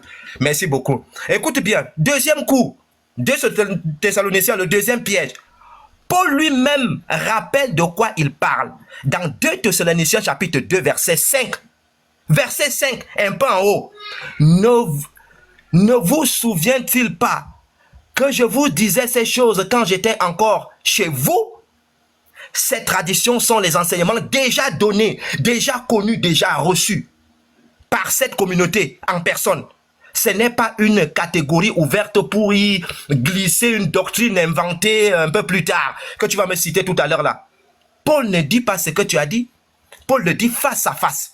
Le troisième coup que je te donne, c'est ici que tout va s'effondrer. Paul dit, et il répète 2 fois pour qu'on ne l'oublie jamais. Il dit dans Galates chapitre 1, verset 8-9, je donne les versets. Moi, je t'enseigne la Bible. Toi, tu fais de la philosophie, moi, je t'enseigne. Tu prends un verset, tu fuis, tu commences à lire des versets, tu peux me porter des livres. Galates chapitre 1, verset 8-9. Il dit ceci, « Mais si nous-mêmes, aussi un ange venu du ciel, vous annonçait un autre évangile que celui que nous avons prêché, qu'il soit anathème. » Je mets ce que tu as mis anathème, c'est-à-dire tes pères, tout ce que tu as mis là. Je jette ça dans la poubelle. Qu'il soit anathème, en brousse là-bas. On ne gère pas ça. Je le répète encore, si quelqu'un vous annonce un autre évangile que celui que vous avez reçu, qu'il soit anathème. Tu as dit que tu es entre le catholicisme et le protestantisme. Vous avez dit chez vous une fois que Marie était Théotokos, co-rédemptrice. Ce que vous enseignez là, il faut prier Marie. Tu as dit que tu es entre les deux. Qui vous a enseigné ça? La Bible enseigne-t-il ça? Il faut prier maman Marie. La Bible enseigne-t-il? Parce que tu as dit que tu es entre les deux, tu es au milieu. Et tu m'apportes ce genre de choses. Ne nous donne plus les livres là, on n'a pas besoin de ça. Nous sommes dans, c'est-à-dire, l'histoire se trouve dans la Bible. Et je t'ai piégé, l'histoire se trouve dans la Bible. Si tu me sors quelque chose que la Bible ne dit pas, je prends ça, je mets ça dans la poubelle. Dans la poubelle. Alors, je pose maintenant la question. Où Paul a-t-il prêché la Trinité? 3 personnes coégales, consubstantielles et une seule substance divine. Où? Nulle part. Ce mot n'existe pas dans ses lettres. Cette forme n'existe pas dans le Nouveau Testament. Cette doctrine n'a été formulée qu'après. Ça n'existe pas. Nada, ce n'est pas écrit. Ça n'existe pas. Et donc, le dernier coup de grâce que je vais te donner de façon très simple, ta tradition apostolique là, transmise du vivant des apôtres. Doctrine a été formulée quand? Les textes sont là. Contenu écrit et précis des épîtres, c'est où? Monte, ouvre la Bible au lieu de prendre des livres à côté. Ouvre la Bible. Si tu nous prends un livre, le livre là doit s'aligner avec ce que les apôtres ont fait. Si ce que les apôtres ont fait n'existe pas, tu vas lire en vain. C'est toi qui dis que le Père n'est pas le Fils. C'est toi qui dis que le Fils est dans le Père. Mes frères en commentaire, quelque chose est en moi, mais ce n'est pas moi. Le Fils est dans le Père, mais le Fils n'est pas le Père. Cacophonie totale. Cacophonie totale. Alors, et voici le coup de grâce. Dans Marc, c'est Jésus qui va parler maintenant. Écoute bien ce que Jésus va dire. Dans Marc chapitre 7, verset 38. Marc 7, verset 8. Oui. Marc 7, verset 8, Jésus dit ceci. Vous laissez de côté le commandement de Dieu. Et c'est ce que tu fais. Et vous observez les traditions des hommes. Et c'est ce que l'Église catholique a fait. Toi, tu es protestant catholique. Tu es entre les deux. C'est-à-dire, tu as fusionné comme Kamehameha. Tu es entre les deux. On ne sait pas exactement ce que tu es. Si tu es protestant ou bien si tu es catholique. Tu es entre les deux. Je ne comprends pas ce que tu es. Il dit ceci. Vous laissez pas le commandement de Dieu et vous observez les traditions des hommes. Et il enfonce le clou immédiatement dans Marc chapitre 7, verset 9. Vous annulez bellement le commandement de Dieu pour observer votre tradition. Et c'est ce que tu sors là maintenant. Et encore plus loin encore, dans Marc 7, 13. Vous rendez nulle la parole de Dieu par des traditions que vous avez établies. Vous avez, tout ce que tu as lu là, vous avez établi ça. Ce n'est pas dans la Bible. Sors-moi des versets qui disent ce que tu es en train de dire. Ce n'est pas établi dans la Bible. Et donc Jésus ne dit pas la tradition est une source fiable de révélation. Donc ce que tu as dit, ce n'est pas ce que Paul a dit. Il dit exactement le contraire. Il dénonce ce qui enlève, c'est-à-dire ce qui met la tradition devant et laisse la parole de Dieu qui se trouve dans la Bible. Ou bien, pour comprendre la Bible, tu es obligé de prendre les pères de l'Église. Ce sont eux qui vont te sauver dans la Trinité. Reste dans le texte. Reste dans le texte. Et ma conclusion, elle est ceci. Écoute bien ce que je vais te dire. Paul dit dans 2 Thessaloniciens chapitre 2 verset 15, retenez ce que je vous ai transmis. Paul dit dans Galates chapitre 1 au verset 8-9, toute autre écriture est anathème. Jésus dit dans Marc chapitre 7 verset 13, vous rendez nulle la parole de Dieu pour vos traditions. Je ne savais pas que les chrétiens ont les tafsirs. Storming, tu nous apportes des tafsirs inventés par des hommes. Dis-moi, lorsque tu lis Thomas d'Aquin et tout ce monde-là, ils sont plus intelligents que toi? C'est-à-dire, Dieu a fermé l'intelligence et s'est arrêté à eux, Storming. Le Dieu qui t'a créé là, il t'a donné, tu es un homme inerte, tu ne sers à rien. Tu ne peux pas expliquer la parole de Dieu mieux que ce qui était avant toi. C'est pour cela que le fondement, c'est le fondement des apôtres, pas le fondement des conciles et ceux qui sont venus après les apôtres. Pas après les apôtres. Le fondement, c'est les apôtres. Et les apôtres ont écrit dans la Bible. Toi, tu nous prends les tafsirs. Je comprends, les musulmans vous ont triché. Tu prends les tafsirs. Donc tu veux nous dire, Storming, que toi, en tant qu'homme, Dieu t'a créé avec toute l'intelligence. Tu vas encore suivre Aristote et les gens d'avant là. Donc Dieu ne t'a rien donné en fait. Tu n'es qu'un suiveur. Moi, Yeshua, je ne marche pas comme ça. Les textes, la Bible est la boussole. C'est elle qui nous dirige. Si on commence à lire les traditions de tout le monde, ça va donner quoi? Nous sommes dans la Bible. Et la Bible est en train de te corriger. Ce que tu as dit est faux. Paul condamne même ça. Paul a répondu dans les textes. Tu prends un texte, tu l'isoles, et puis tu dis que voici, c'est écrit les traditions. 2 Thessaloniciens chapitre 15. Retenez ce que je vous ai transmis. Il a transmis ça. Et c'est dans la Bible. Ce n'est pas ailleurs. Allez-y, lire vos tafsirs. Nous, on n'en a pas besoin. Mais je t'en prie, choisis ton camp. Soit tu es catholique, soit tu es protestant. Entre les deux, tu choisis quoi? Tu es au milieu, c'est pas bon. Quand on est au milieu, là, c'est un peu bizarre. C'est un peu bizarre, on ne comprend pas qui tu es réellement, ou bien tu es un mutant. Entre les deux, on ne comprend pas ce que tu es. Donc, arrêtez de nous lire les tafsirs. Les chrétiens ne lisent pas les tafsirs. C'est le Saint-Esprit qui enseigne le chrétien. C'est ce que la Bible dit. Ce n'est pas la philosophie. Je ne sais pas ce que tu es. Il faut te positionner. C'est pas possible. Ce que Paul a dit, c'est tu n'as pas dit la vérité. Vas-y, lis tes conciles et tes tafsirs. Ça ne nous intéresse pas. Merci beaucoup. Merci. Yeshua vient de terminer ces 3 fois 10 minutes. Merci. Tapoter, il y a des restrictions. J'ai reçu encore une restriction. Quand ils ouvrent la caméra, je ne sais pas pourquoi TikTok envoie des restrictions. Donc, vous avez dû remarquer que les cadeaux sont bloqués. Je ne sais pas. Donc, ouvrir la caméra. Bon, StormX, pour lui, c'est passé de justesse, mais dès que Yeshua a ouvert la caméra, ils ont une restriction. StormX, est-ce que tu es là? On va te donner tes... Oui, bien sûr, bien sûr. Vas-y. Ah, c'est très intéressant. Bon, je vais mettre le passage. Tu peux me mettre en grand ou ça va toujours bugger? Et ce que tu as entendu de moi, donc 2 Timothée chapitre 2, verset 2, donc ce que tu as entendu de moi, en ma présence, de beaucoup de témoins, confie-le à des hommes fidèles qui soient capables de l'enseigner aussi à d'autres. Il nous a dit, regardez bien, il nous a dit, restez que dans la Bible. Mais où est-ce que la Bible te donne 27 livres du Nouveau Testament? Où est-ce que l'apôtre Paul te dit, tu as 27 livres du Nouveau Testament? Où est-ce que l'apôtre Paul te donne la Bible?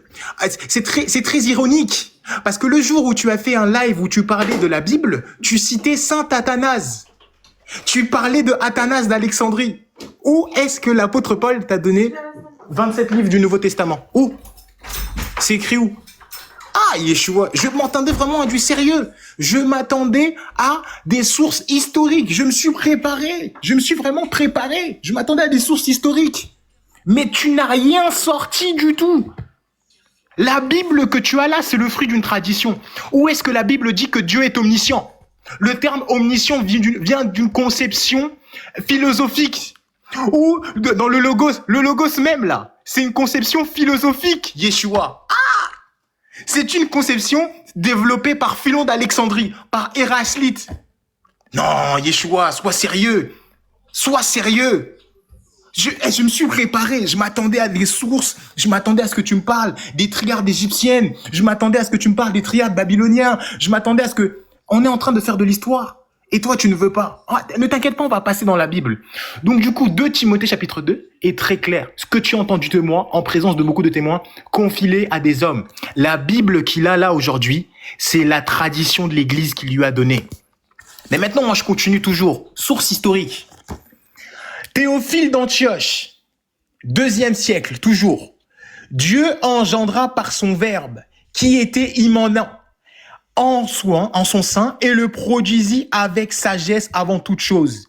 Il eut ses verbes comme ministre de toutes ses œuvres, et par son intermédiaire, il a tout fait. Donc on voit bel et bien que le Logos, il est présent, c'est Justin de Martyr, il est présent dans toutes les sources historiques. Donc on va bien voir ici qu'il y a une distinction entre le Dieu le Père et son Verbe. Clair. Ensuite, tu nous parles de Constantin. Mais Constantin, c'est celui qui va mettre fin à la persécution des chrétiens. C'est-à-dire que les chrétiens, regarde bien, on va lire ici, parce qu'on va parler de Constantin. Donc l'édit de Milan.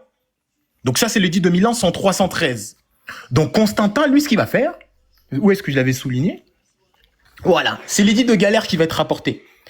En toutes les dispositions que nous avons cessé de prendre et pour le bien d'État, nous avons décidé entièrement de réformer toutes choses selon les lois anciennes et la règle de Romains, et de veiller à ce que même les chrétiens qui avaient abandonné la religion de leurs ancêtres, ici ce sont des Grecs qui se sont convertis au christianisme, revinssent à des bons sentiments, puisque pour de certaines raisons, ces mêmes chrétiens avaient été saisis d'une telle obstination et possédés d'une telle folie que loin de suivre les usages des anciens, les chrétiens, avant Constantin, ils étaient persécutés.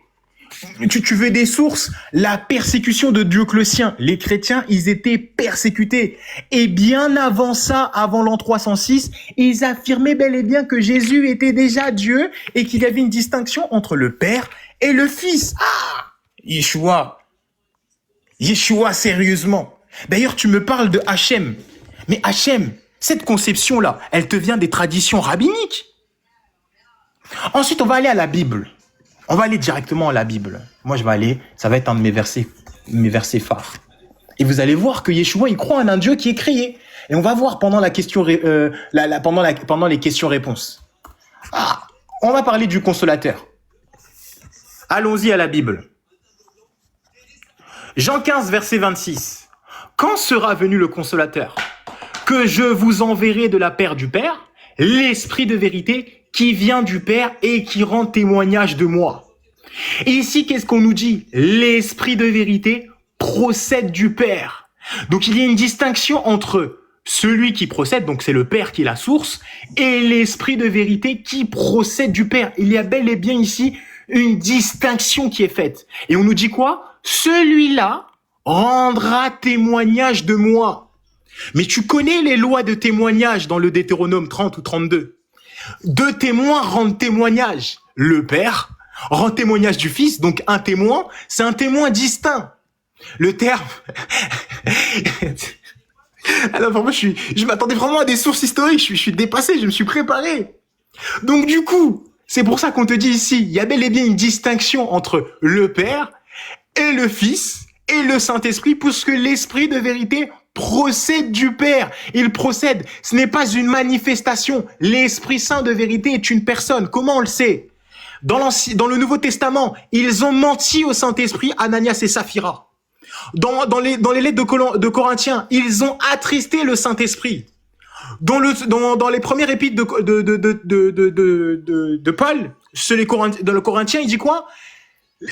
Il dit dans ses Éphésiens, il dit, n'attristez pas le Saint-Esprit pour lequel vous avez été scellés pour le jour de la rédemption. Ensuite, on nous dit quoi ici? On va retourner dans Jean chapitre 1. Parce que là, pour moi, ici, tu vas devenir un arien. Tu parles de la Bible comme un musulman. Moi, je comprends pas. Regardez bien. Au commencement était la parole. Et la parole était avec Dieu et la parole était Dieu. Eux, ils aiment bien, on nous dit qu'on fait de la philosophie. Donc, on nous dit quoi? La parole, pros, donc la parole était avec Dieu. Voici la concordance qu'ils nous disent. Ok, on va traduire, parce qu'il y en a, ils parlent peut-être pas anglais. Et on va voir. Traduire en français. Donc, la préposition qui est mise, donc le terme pros, se déplacer vers un but ou une destination. C'est l'extension entre eux. C'est l'interaction ou une réciprocité implicite. Donc, ici, clairement, on nous montre ici qu'il y a deux distinctions, puisqu'on nous dit que la parole, elle se déplace vers un but ou une destination. Ensuite, le texte qui est rajouté, on nous dit quoi? Proston théon. Donc la parole, elle va vers Dieu. Et le proston théon, c'est ce qu'on appelle le face-à-face avec Dieu. Donc face à face avec Dieu implique une communion. Ensuite, un Jean est clair, parce qu'on va aller dans la Bible. On va aller dans l'Ancien Testament, parce que je veux vraiment pas gaspiller mon temps, et c'est pour ça que pendant la cross-examination, je veux que toi-même tu avoues publiquement devant tout le monde. Et c'est pour ça qu'il y a des arguments, je ne le dis pas en public là, tu vas l'avouer pendant le truc. Il nous dit quoi, les épîtres de Jean? Ce qui était dès le commencement, ce que nous avons vu, parce que lui il parle de manifestation, non, les apôtres on parle d'incarnation. Ce qui était le commencement, ce que nous avons vu, ce que nous avons vu de nos yeux, ce que nous contemplons et que nos mains ont touché. Donc il y a 4 choses qui sont faites. Entendu. Donc pour les modalistes qui disent que c'est le Père qui s'est incarné, Yeshua dit que non, c'est une manifestation. Donc ne soyez pas des suiveurs. Donc clair, Ce que nous avons entendu, ce que nous avons vu de nos yeux, ce que nous avons contemplé et que nos mains ont touché concernant qui? La parole de vie qui était auprès du Père, car la vie a été manifestée et nous l'avons vue et nous le rendons témoignage et nous avançons la vie éternelle qui était auprès du Père. Et c'est cette vie-là qui était auprès du Père, proston theon. Ah! Et Jean continue, parce que la Bible elle est claire. Jean continue, il dit quoi? Or, il est où le verset? Pardon. Oh là là. Et voilà, voici ce qu'il dit. Or, notre communion, donc le terme ici c'est koinonia, est avec le Père. Donc ici, on a un sujet, le Père, et avec son Fils Jésus-Christ. Yeshua, notre communion, elle est avec une manifestation ou avec deux sujets? Il y a le Père qui est un sujet, communion. Oh là là, regardez bien. Parce que les gens, ils aiment bien dire, tu fais de la marmaille, tu fais de la philosophie gréco-romaine, nanani, nanana. Ah, non, vraiment. Communion. Attendez, il est où le terme? Voilà, koinonia, il est là, fellowship, tout le monde voit. Ah, vraiment, vraiment français. Je sais pas si tout le monde est là en français. Donc, la communion, on montre pour que tout le monde puisse voir et que c'est sourcé. La communion, participation, communion, partenariat, aide contributive, participation, partage, communion spirituelle, une communion dans l'esprit. La communion proprement, c'est l'origine, c'est ce qui est partagé en commun comme de base. Donc, Yeshua, le texte est clair que notre communion à nous les chrétiens, c'est avec le Père et avec son Fils. Ici, on a une communion avec deux sujets, le Père et avec son Fils Jésus-Christ. Ah! Non!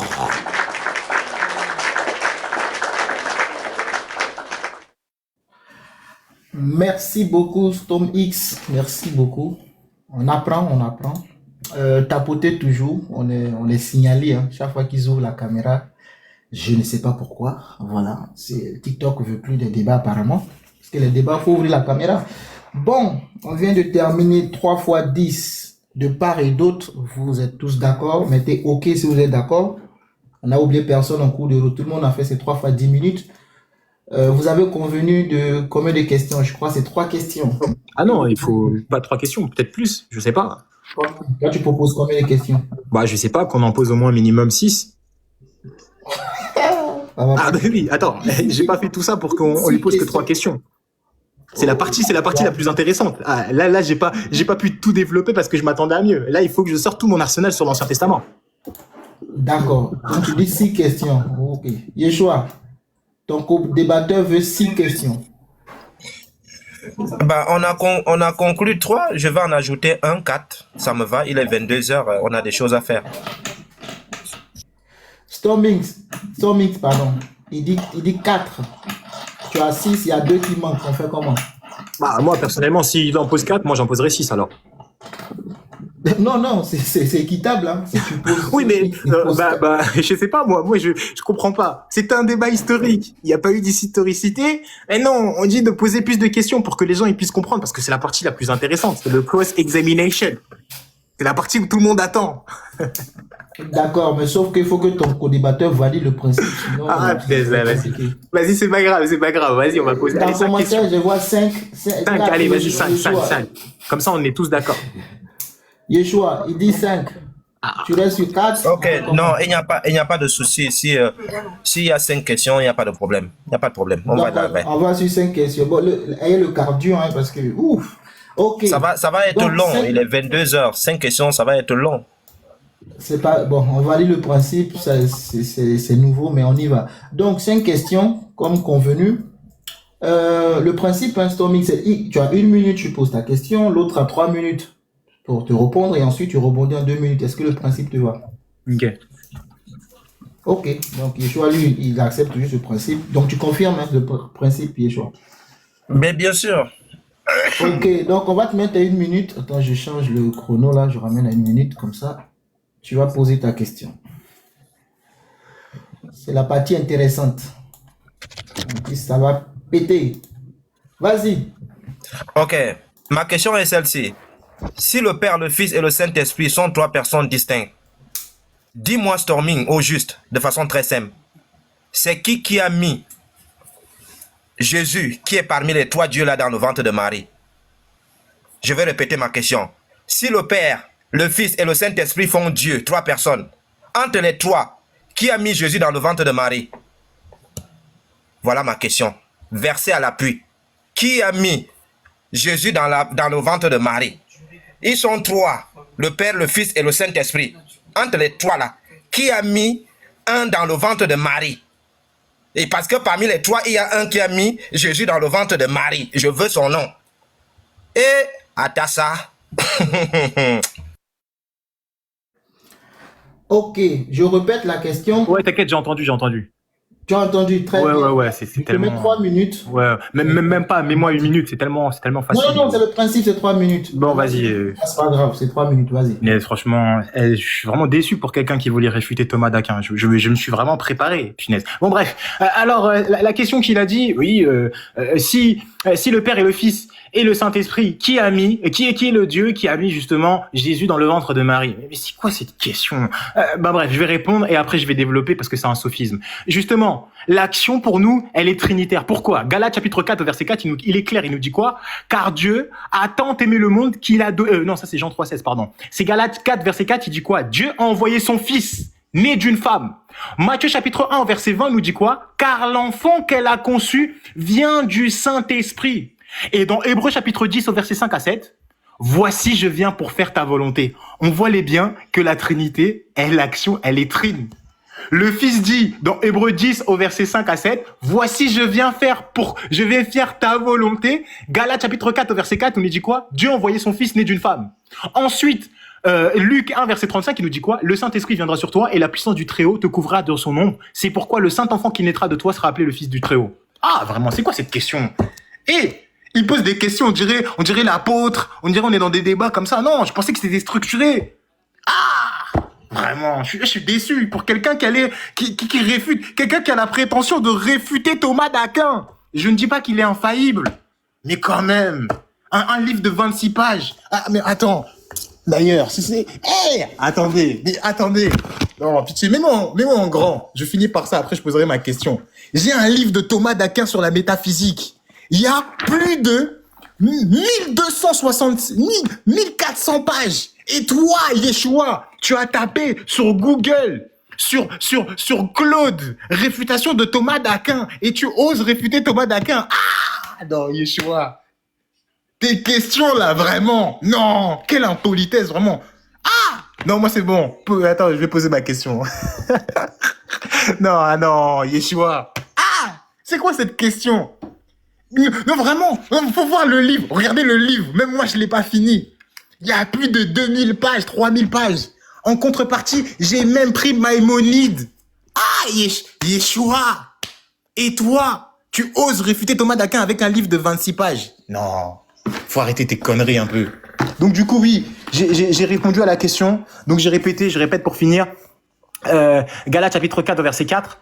Donc Dieu a envoyé son Fils né d'une femme, donc la Trinité est une œuvre commune, donc au Père, au Fils, au Saint-Esprit. Luc 1 verset 35 nous dit clairement le Saint-Esprit viendra sur toi et la puissance du Très-Haut. Et ensuite dans Hébreux chapitre 10 au verset 5, il est très clair, voici je viens faire ta volonté. J'ai jamais vu une aussi... Pour moi c'est très simple. Donc voilà. Thomas d'Aquin.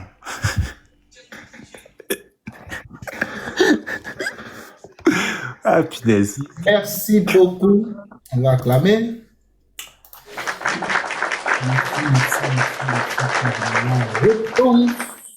Merci. Ah, c'est quoi? Du coup, c'est moi de poser la question? On va te mettre... Non. Ah, il va rebondir? Ok, pas de problème. Exactement. Voilà, Yeshua, si tu es prêt, tu me dis 2 minutes. Merci beaucoup. Voilà, vous avez vu, il est sonné. Il a plus parlé de Thomas d'Aquin que de parler de la réponse. Storming, lorsqu'on écrit un livre, lorsqu'on veut, par exemple, faire en sorte que les gens puissent lire ce livre-là, on donne certaines pages, c'est-à-dire on va par exemple mettre 15, 20, 26 pages et puis on fait lire les personnes pour qu'ils essaient de te dire si c'est bien ou pas. Le livre, c'est pas 26 pages. Voilà. Et donc tu as dit que, moi je te donne le verset maintenant. Luc chapitre 1, verset 35. le Saint-Esprit viendra sur toi. C'est pour cela que l'enfant qui naîtra sera appelé fils de Dieu. Alors, c'est très simple. Il n'y a pas trois choix. Il dit le Saint-Esprit. Alors Jésus est le fils du Saint-Esprit. Ce que tu ne voulais pas parler, c'est pour cela que tu as plus parlé de Thomas d'Aquin. Jésus est le fils du Saint-Esprit. C'est-à-dire, entre les trois dieux, le Saint-Esprit a fait en sorte que Marie tombe enceinte d'un Dieu. Marie est tombée enceinte d'un Dieu. C'est-à-dire, il y a Dieu Père, Dieu Fils et Dieu Saint-Esprit. Mais il y a un Dieu qui a fait en sorte qu'un Dieu soit accouché. C'est pour cela que tu as plus parlé du livre de Thomas d'Aquin, parce que la question t'a sonné. La question, tout le monde a compris, la question t'a sonné. C'est-à-dire, dans ta tête, tu dis, oh, c'est quelle question ça? Et tu fais de la comédie. Tu viens faire de la comédie ici? Tu viens faire de la comédie ici? C'est pour cela que le Saint-Enfant qui naîtra de toi sera appelé Fils de Dieu. Qui a enceinté Maman Marie? Luc chapitre 1, verset 35. Hein? Entre les trois, qui a enceinté Maman Marie? Question simple. Ce sont des questions comme ça que je vais te poser, des questions basiques. Pour que tout le monde... Pourquoi tu n'es pas parti prendre les hadiths pour qu'ils t'expliquent? Tu n'as pas pris Thomas d'Aquin ou bien quelqu'un pour qu'il t'explique? Je vais te poser des questions simples. Simple, la simplicité. Pour que tout le monde écoute et tu vas danser seul. On te pose une question simple. Vous dites qu'il y a trois.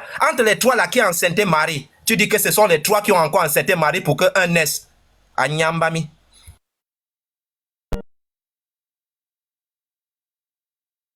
Ok. Donc, Yeshua vient de poser sa première question. On va passer à Stormix pour sa toute première question. Tu es prêt? Ok, ouais. Bah, moi, du coup, je pose des questions, je pose des questions textuelles. Donc, Yeshua est un Nazarien, donc il lit bien, il comprend bien, très bien l'hébreu, et c'est pas un rabbin. Hein. Les rabbins, ils ont eu des difficultés. Moi, ma question, elle est simple. Sur Ésaïe 54, verset 5, je te pose la question qui est simple.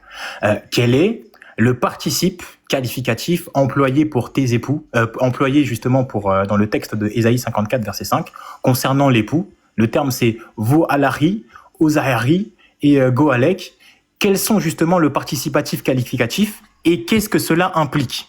Voilà ma question, dans Ésaïe 54, verset 5.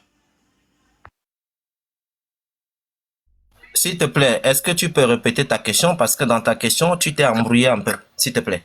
Non, ma question, elle était simple. Ma question, elle est simple. Je te pose la question qui est simple. Quel est le participe utilisé dans Ésaïe 54, verset 5 et qu'est-ce que cela implique? Quel est le participe qui est utilisé dans Ésaïe 55, verset 4? Yeshua, je vais lire le texte. Comme il a donné une référence et ensuite je mets ton temps. Si tu as écouté la question, bien sûr, pour rebondir. Donc, je lis Ésaïe 55, verset... 54, verset 5. 54, verset 5, autant pour moi. Ésaïe 54, le verset 5. La version 8 secondes que j'ai. 54, 5. Il est écrit... Car ton Créateur est ton époux, l'Éternel des armées est son nom, et ton Rédempteur est le Saint d'Israël. Il se nomme Dieu de toute la terre. Point. Yeshua, si tu es prêt, je mets 3 minutes chrono. Ah oui, mets-moi mon truc, mon frère. Vas-y. Ok, comme toi-même tu l'as dit, ça donne boyarine, c'est-à-dire c'est... si c'est boyaking, quelque chose comme ça, c'est le participe pluriel. Et donc pour toi, ça signifie la pluralité de Dieu. Merci beaucoup pour ton piège. Ésaïe 54, verset 5 utilise le même pluriel de majesté pour l'Éternel. Un seul Dieu, désignant un participe pluriel. Si Elohim pluriel prouve la Trinité, alors boyarim prouve que Jésus est Fils, Père et Saint-Esprit. Non, c'est faux. Pourquoi? Écoute bien, ça dit, ton Créateur. Le texte dit, ton Créateur, ton époux. Je vais répéter. Le texte dit ceci. Ton Créateur, ce n'est pas du pluriel. Ton époux. Ton Créateur, ton époux. L'Éternel seul. L'Éternel des armées. Son nom unique. Le Saint d'Israël. Son titre unique. Le Dieu de toute la terre. Un seul Dieu universel. Toute convergence à une seule identité, pas trois personnes. Un seul être décrit avec plusieurs titres de majesté. Je répète, un seul être décrit par plusieurs titres de majesté. C'est pour cela que c'est au pluriel. Parce qu'il est notre créateur, ça fait 1. Il est l'éternel des armées, ça fait 2. Il est le Saint d'Israël, ça fait 3. Il est le Dieu de toute la terre, ça fait 4. Dans le même texte, c'est tout ça là qui fait la pluralité. Donc, le pluriel de majesté, en hébreu, n'implique aucune pluralité de personnes. Sinon, Ésaïe 54, verset 5, fait de Jésus et du Saint-Esprit le coépoux d'Israël. Non, de façon très très simple. C'est un seul Dieu, clair, net et bien précis. Je t'ai répondu de façon propre. Un seul Dieu. On lui donne des titres dans ce texte. Ton créateur est égal à ton époux, l'Éternel seul, l'Éternel des armées. Son nom unique. 2. Le Saint d'Israël, son titre unique. Dieu de toute la terre, un seul Dieu universel. Maintenant, comme tu veux jouer au sophisme, montre-moi dans ce texte que le texte dit qu'il y a le Père, le Fils et le Saint-Esprit qui font 3 dieux. Montre-moi dans ce texte que le pluriel, c'est le Père, le Fils et le Saint-Esprit. Je venais de te démontrer dans ce... Tu crois que tu vas attraper qui? Écoute-moi très bien. À chaque fois que tu vas aller dans la Torah, je vais te chicoter. Reste dans le Nouveau Testament grec. Si tu pars dans la Torah, je vais te chicoter. Il y a 3 titres qui sont là. Il est ton époux qui est égal à ton créateur, l'Éternel seul. Il est l'Éternel des armées, son nom unique. Il est le Saint d'Israël, son titre unique. Il est le Dieu de toute la terre, un seul Dieu universel. Est-ce que tu as compris ça?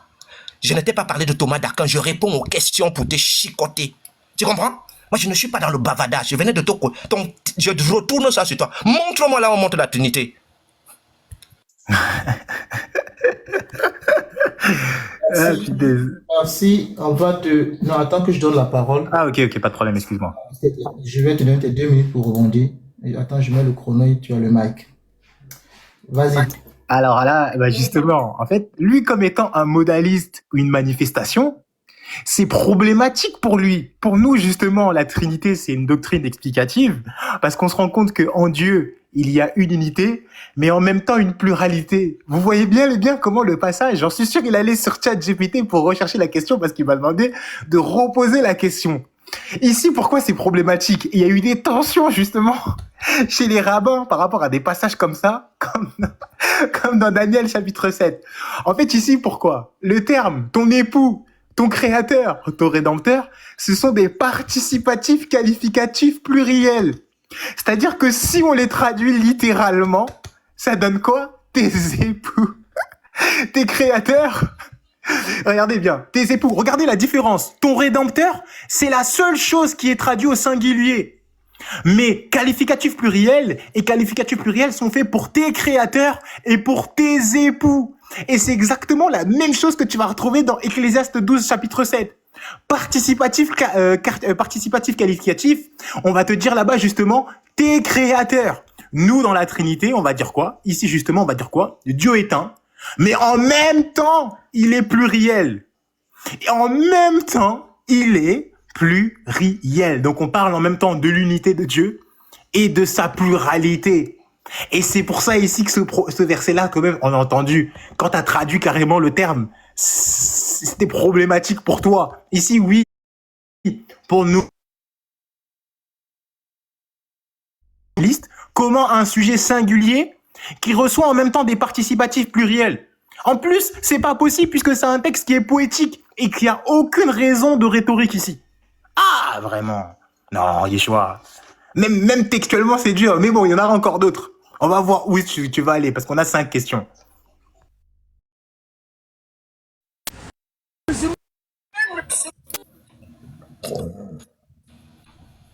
Ambassadeur. Merci beaucoup. Je vais passer pour ta deuxième question, Yeshua. Vas-y, je te mets 2 minutes. Matthieu chapitre 28, verset 19. Allez, faites de toutes les nations des disciples et baptisez-les au nom du Père, du Fils et du Saint-Esprit, qui est le Dieu de Storming. Je pose la question. Parmi le Père, le Fils et du Saint-Esprit, quel est le nom qui est au-dessus de tous les noms? Tu vas me choisir. Soit c'est le nom du Père, soit c'est le nom du Fils, soit c'est le nom du Saint-Esprit. Je dis ceci. Parmi les... Verset à l'appui, hein? Verset à l'appui. Verset à l'appui. Matthieu chapitre 28, verset 19. Allez, faites de toutes les nations des disciples et baptisez-les au nom du Père, du Fils et du Saint-Esprit.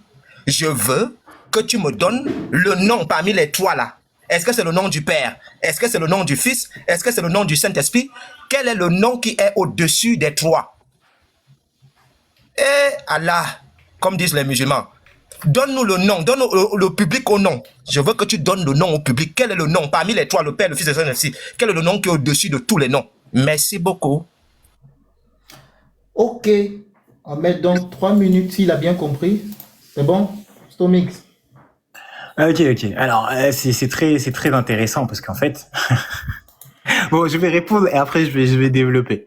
Il nous a cité quoi? Baptisé. Il nous a cité Matthieu chapitre 28, 19. Il dit baptisez-les au nom du Père, du Fils et du Saint-Esprit. Ok? Et au nom ici, il n'y a pas un X. Ici, c'est au singulier. Pourquoi? Le nom est commun au Père, au Fils et au Saint-Esprit. Donc en fait, lui, ce qu'il comprend pas, il y a une distinction qui est faite entre Acte 2, 38 et Matthieu 28 qui est fait verset 19. Ici, le nom, il est singulier. Il est singulier et c'est exactement la chose qu'on avait retrouvée de manière précédente lorsqu'on lui a demandé « T'es créateur ». Donc on a une unité de nom et on a 3 personnes distinctes. Donc le texte, regardez bien, franchement, je suis dépassé, je m'attendais vraiment, je sais pas, j'étais là, non, vraiment, c'est quoi ces questions? Attendez, comme ça tout le monde voit, parce que je sais qu'il y a des fans en bas, et comme il y a des fans en bas, bah des fois c'est un peu comme chez les musulmans quand on va, ils vont pas. Regardez bien. Est-ce que tu peux me mettre en grand s'il te plaît? Oh non! Oh non! Oh non! Oh non! Oh non! Au nom du Père, du Fils et du Saint-Esprit. Donc le nom là, ici, clairement, c'est sous le caractère, c'est sous l'autorité, c'est sous la connaissance du Père, du Fils et du Saint-Esprit. Et quand on dit que oui, Jésus a reçu le nom qui est élevé au-dessus de tous les noms, mais c'est normal parce que dans le nom de Jésus, il y a le tétragramme.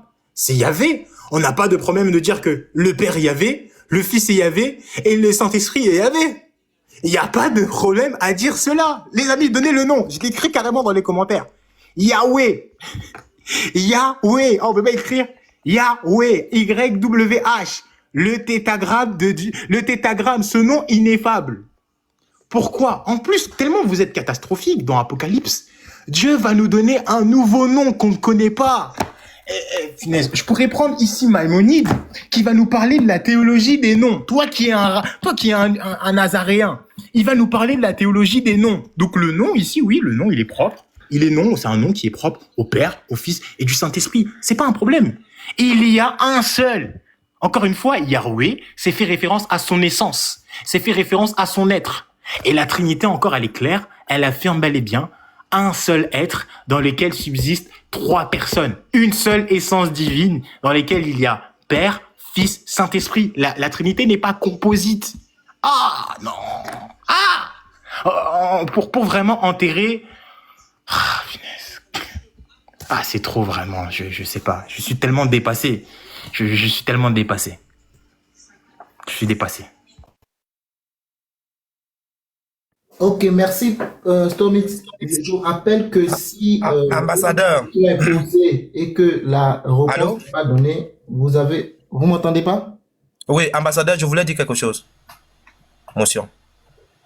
Oui. Il n'a pas répondu à ma question. J'ai dit à Storming, quel est le nom qui est au-dessus de tout le nom, versé à l'appui. Il a dansé, il a fait tout ce qu'il a fait, mais il n'a pas répondu à ma question. Parmi les 3 là, donc, le nom est au singulier. Le Père, le Fils et le Saint-Esprit. Parmi les 3 là, quel est le nom qui est au-dessus de tous les noms? Versé à l'appui. Storming danse avec qui? Tu crois que je suis né de la dernière pluie? Tu vas répondre à cette question. Si tu ne réponds pas, moi je le dis de façon cachée, chaque fois que tu vas poser la question, je vais raconter des bêtises. Voilà, c'est ici que le débat va finir. Tu vas donner le nom là devant tout le monde.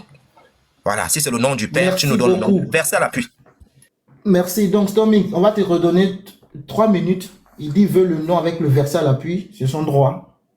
Là, mais attends, c'est quoi cette modération? Là, il pose une deuxième question, mais je viens de lui répondre là. Non, il dit, écoute-moi, sa question n'a pas été répondue, il veut le nom de manière claire avec un verset biblique à l'appui. Ok. Toujours la même question.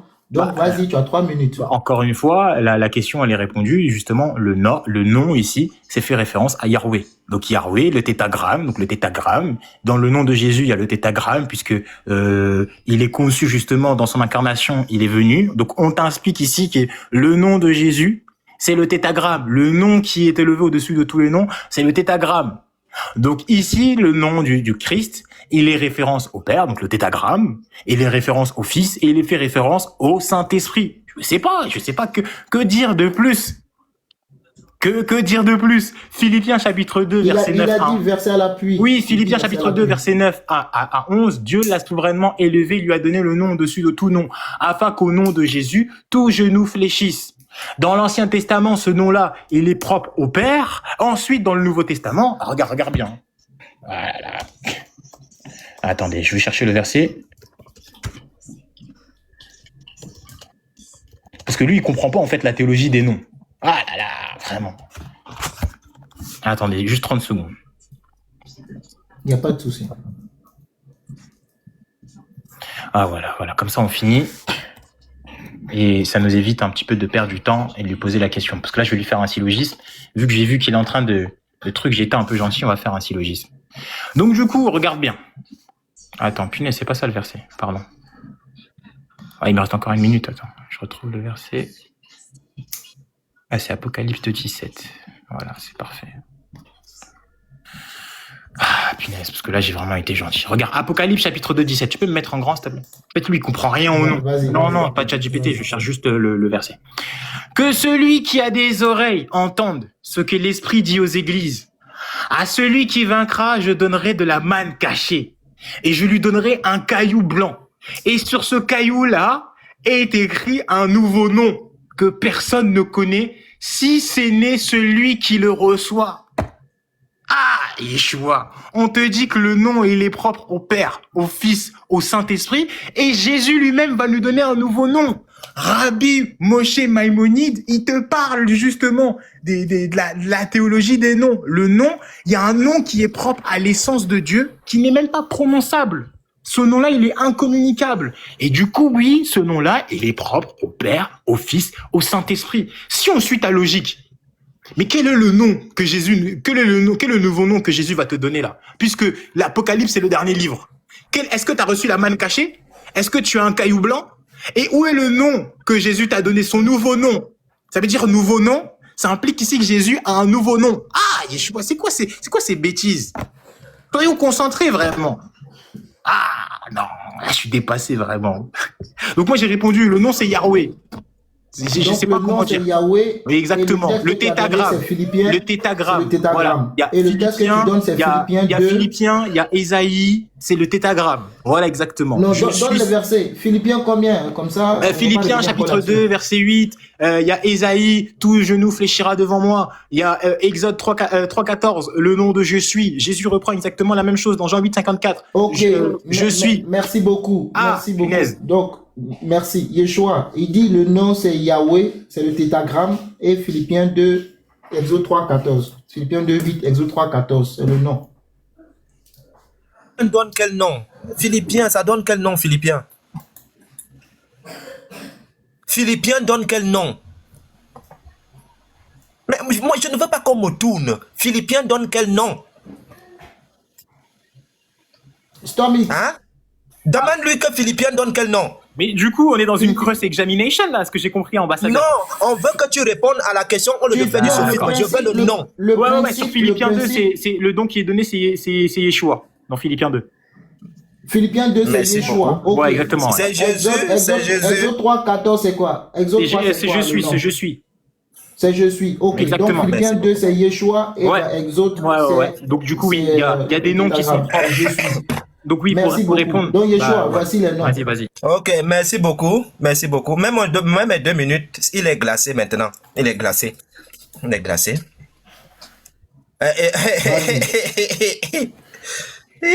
C'est fini, le débat est fini. Il venait de vous dire que le nom qui est au-dessus de tous les noms, c'est le nom de Jésus-Christ. Le nom de Jésus est au-dessus de tous les noms. Il dit que les trois portent le nom. Donc le nom du Saint-Esprit est aussi au-dessus de tous les noms. Le Saint-Esprit porte aussi le tétagramme. Il dit que le Fils porte le tétagramme. Storming, Le Saint-Esprit porte aussi le tétragramme. Allez raconter vos bêtises là ailleurs, hein. Nous ne sommes pas des gamins ici. Le nom de Jésus est au-dessus de tout nom. Si le Père est au-dessus de Jésus et que Jésus a le nom qui est au-dessus du Père, le Père est inerte. Tu venais d'éliminer le Père et le Saint-Esprit, mon ami. Je venais de te faire éliminer le Père et le Saint-Esprit. Tu as avoué que le nom qui est au-dessus de tout nom, c'est le nom de Jésus.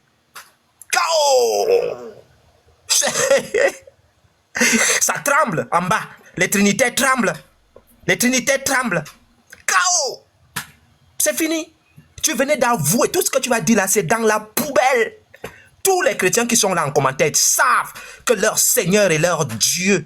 Et le nom qui est au-dessus de tout. Enfant de Jonas. Disait, c'est le nom de Jésus, le nom qui est au-dessus de tout nom. K.O. C'est comme ça qu'on chicote les enfants. Hein? C'est comme ça qu'on vous chicote. Tu voulais d'abord marmailler. Tu veux marmailler avec moi? Tu crois que tu n'es de la dernière pluie? C'est fini, storming.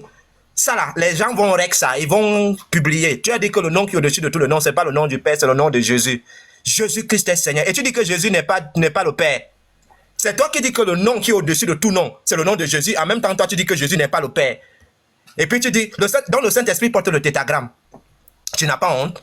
Tu n'as pas honte de raconter des aberrations comme ça? Tu me prends Maïmonide. Maïmonide, c'est qui? Maïmonide est le summum de la connaissance de Dieu. Vous racontez même quoi aux gens? Vous croyez comme on vit des tafsirs? On ne vit pas des tafsirs, nous. Et alors? K.O. C'est fini le débat.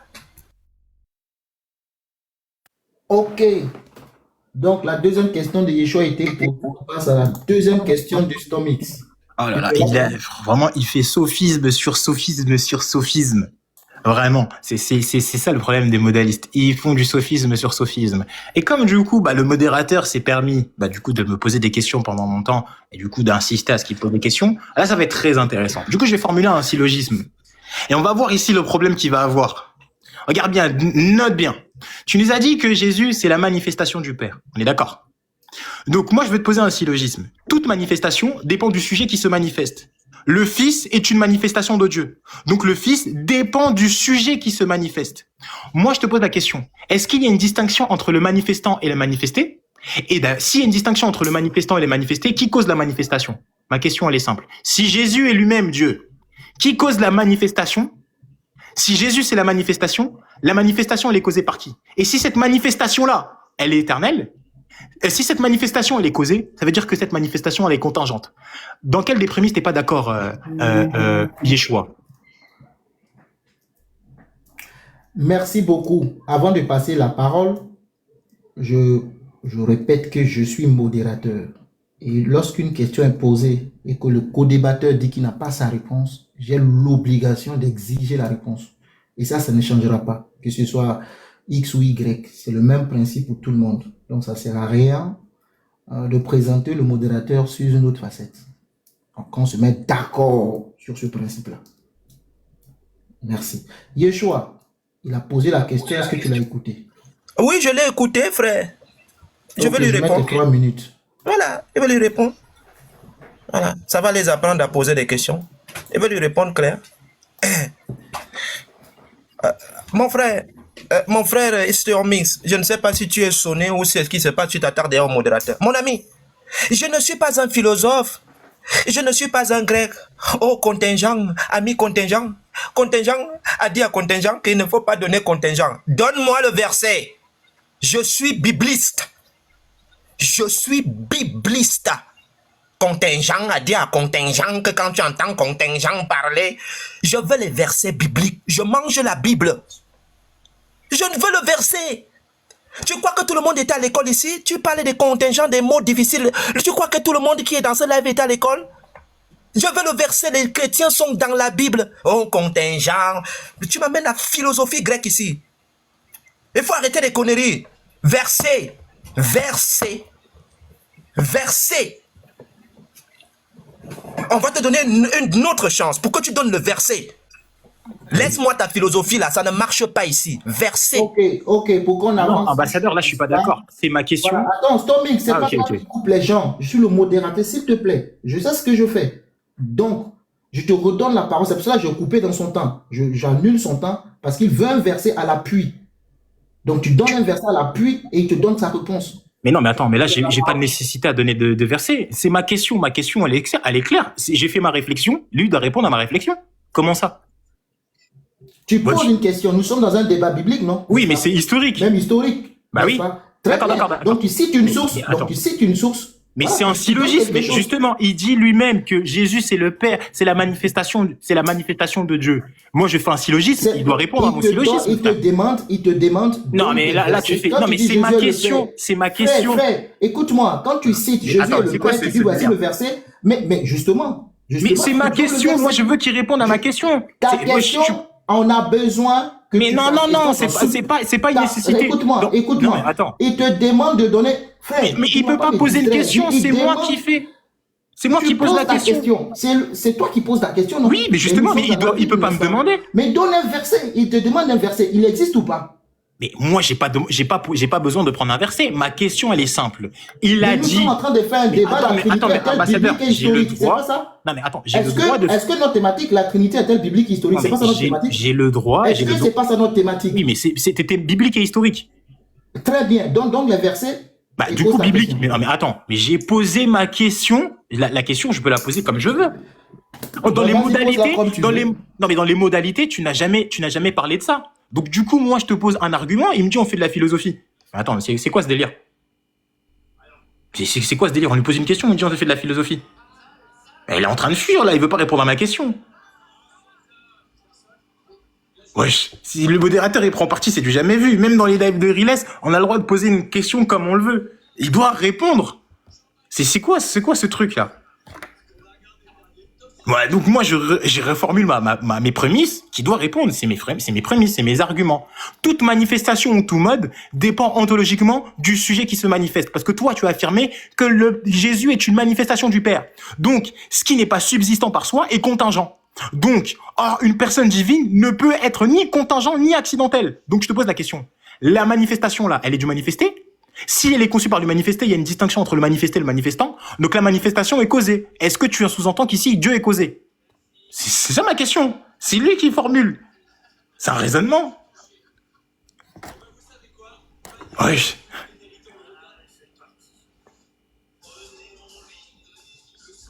Mais du coup, il peut répondre ou pas, ambassadeur? C'est quoi? Je comprends pas, là. Qu'est-ce que tu nous fais, là? Tu me traites d'impartial. Non, mais qu'il nous réponde. Mais c'est ma question. Tu as terminé. Ouais, moi j'ai terminé. Il faut qu'il nous réponde. Donc, tu te mutes. Ah, je me mute. Voilà, merci. Et c'est toujours comme ça, en fait. Ambassadeur, donne-moi mes 3 minutes. Je vais faire la philosophie comme lui. Je vais dire ça. Excuse-moi, je vais dire ça.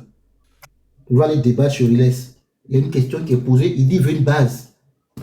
Il y a eu un débat comme ça avec Pasteur Mena, avec Cheikh Adams, où il sort des choses, c'est dans sa tête, sa philosophie. Il dit, dans des textes, dans des sources, c'est mauvais. Jésus est le Père, sort les sources. D'accord, ambassadeur. Attends, ambassadeur, je te pose une... tu ne me coupes pas, mais c'est quoi cette modération? Tu ne m'écoutes pas.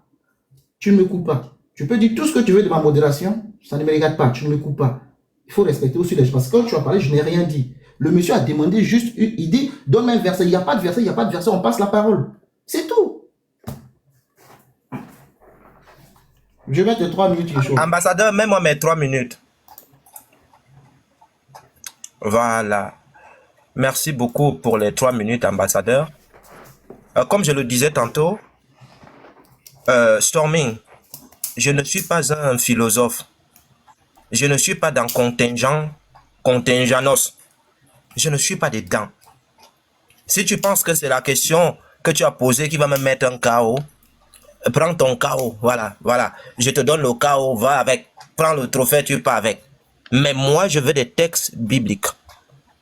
Je ne suis ni Aristote, ni qui que ce soit. Je suis bibliste. Voilà. De façon très simple. Si tu étais bibliste, tu nous sortais un verset biblique et tu posais ta question dessus. Au lieu de faire de la philosophie, je savais, votre groupe là, vous allez créer une nouvelle religion. Vous allez peut-être créer les scientologues. C'est-à-dire, vous venez avec des pensées humaines. Vous voulez déterminer Dieu si contingent a fait ceci. Si on te demande maintenant, tu peux nous expliquer comment Jésus a marché sur l'eau? Tu peux nous expliquer comment Jésus a marché sur l'eau? Vous apportez vos pensées humaines dans la Bible. Et c'est ce que les Grecs ont fait. Et c'est ce que nous, on veut détruire. Nous, on ne veut pas ça. On veut rester biblique.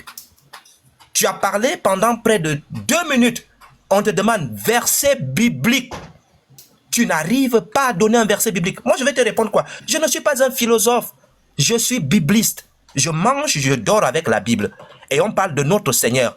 On parle de notre Seigneur où? Dans la Bible. Ton Père, ton Fils et ton Saint-Esprit, c'est dans la Bible. Ton contingent là, je ne suis pas dedans. Voilà, je ne suis pas dedans. Voilà, donc quand mes minutes vont finir, considère que tu as gagné, la question là, tu as gagné à cette question. Moi, je m'en fous, c'est pas mon problème. Mais moi, je ne suis pas un philosophe. Ça va t'apprendre parce que tu voulais partir dans l'Ancien Testament. Et je te répète, Storming, regardez bien mon logo. Comme tu l'as si bien dit, je suis nazaréen. Je connais l'Ancien Testament. Je le maîtrise. Mieux même que le Nouveau. Ne t'amuse pas. Donc, tu as pris pluriel. Tu croyais quoi? Que tu allais me jongler? Maintenant, quand tu as senti que c'est fort, tu viens maintenant dans la philosophie. Je ne suis pas un philosophe, Coco. Mon Coco, je ne suis pas philosophe. Je suis bibliste. Je reste dans la Bible. Et ceux qui nous écoutent, ce sont des chrétiens. Donne-les un support biblique. Donne-les un support biblique. Tu l'as fait de la philosophie. Tu crois que tout le monde sait ce qu'on appelle contingent dans ce live? Si tu peux enseigner à une vieille grand-mère dans le village, tu vas aller l'enseigner contingent. Et c'est que contingent, c'est quoi? Storming. Tu crois que tout le monde était à l'école comme toi? Nous, on s'en fout de contingent. Donne-nous des versets bibliques. Clair. S'il n'y a pas de versets, bye bye. Donc, tu vas rebondir et moi, je vais te poser la question dans la Bible. C'est dans la Bible que ça va saigner sur toi. Regarde la question que je vais te poser dans la Bible, avec un verset à l'appui. Je vais te chicoter avec. Merci beaucoup. Là, je suis désolé, mais là, il n'a pas du tout répondu à la question. Il nous a sorti un sophisme. C'est pour cela qu'on t'a demandé un verset biblique. Non, mais frère... C'est un verset biblique. Regarde, ce que tu fais, tu envoies des définitions. Non, mais attends, vite fait. Écoute-moi, je tiens à te rappeler. Si tu m'avais donné un verset biblique, il a l'obligation. Non, mais il n'a pas répondu. Justement, je tiens à te rappeler. Mais il te demande une question. Oui, justement. Bah, attends, vite fait, si tu me permets. Question, au moins, donne des éléments bibliques, même historiques, parce que c'est la thématique. Mais même, regarde, par exemple, là, je me posais une question. Ambassadeur, il est 42, hein. Mais non, c'est pas fini. Demain. Non, je comprends ce que tu dis, Storming. Ambassadeur, il est 22h42 et je travaille demain. Ah, ok. On va essayer de... C'est en train de tourner là et ça va faire le temps. On est déjà dans le débat, il faut qu'on se comprenne. Okay, on est déjà dans le débat, il faut qu'on se... Sinon, si vous voulez, on s'arrête là. Non, tranquille. Oui. Si on peut pas se comprendre, on s'arrête là. Vas-y. Mais regarde, ambassadeur, rapide. Voilà, une petite question rapide. Pour que tu vois le raisonnement. Je t'écoute. Regarde.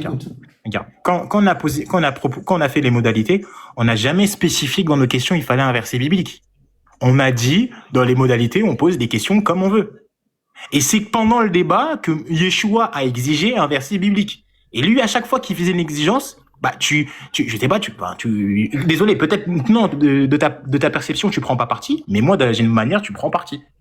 C'est comme ça que je perçois la chose. C'est comme si là, regarde. Si je prends parti, Stormix, si je prends parti, on s'arrête là, c'est bon. Bah, regarde, je te pose une question simple. Non, dis-moi. Non, mais c'est la manière dont je perçois. Non, regarde. Moi, je n'aime pas les embrouilles. Tu juges que je prends parti, le débat il s'arrête là. C'est bon. Non, mais vas-y, on va continuer. Non, mais c'est mieux parce qu'il faudrait pas que ça fasse on va continuer, frère. Non, regarde. Je prends parti, tu contactes Riles, c'est là-bas tu débats, tu appelles Riles, tu dis Riles. Non, mais on va continuer. Non, écoute-moi. On va continuer, mais on va finir le débat, c'est pas grave.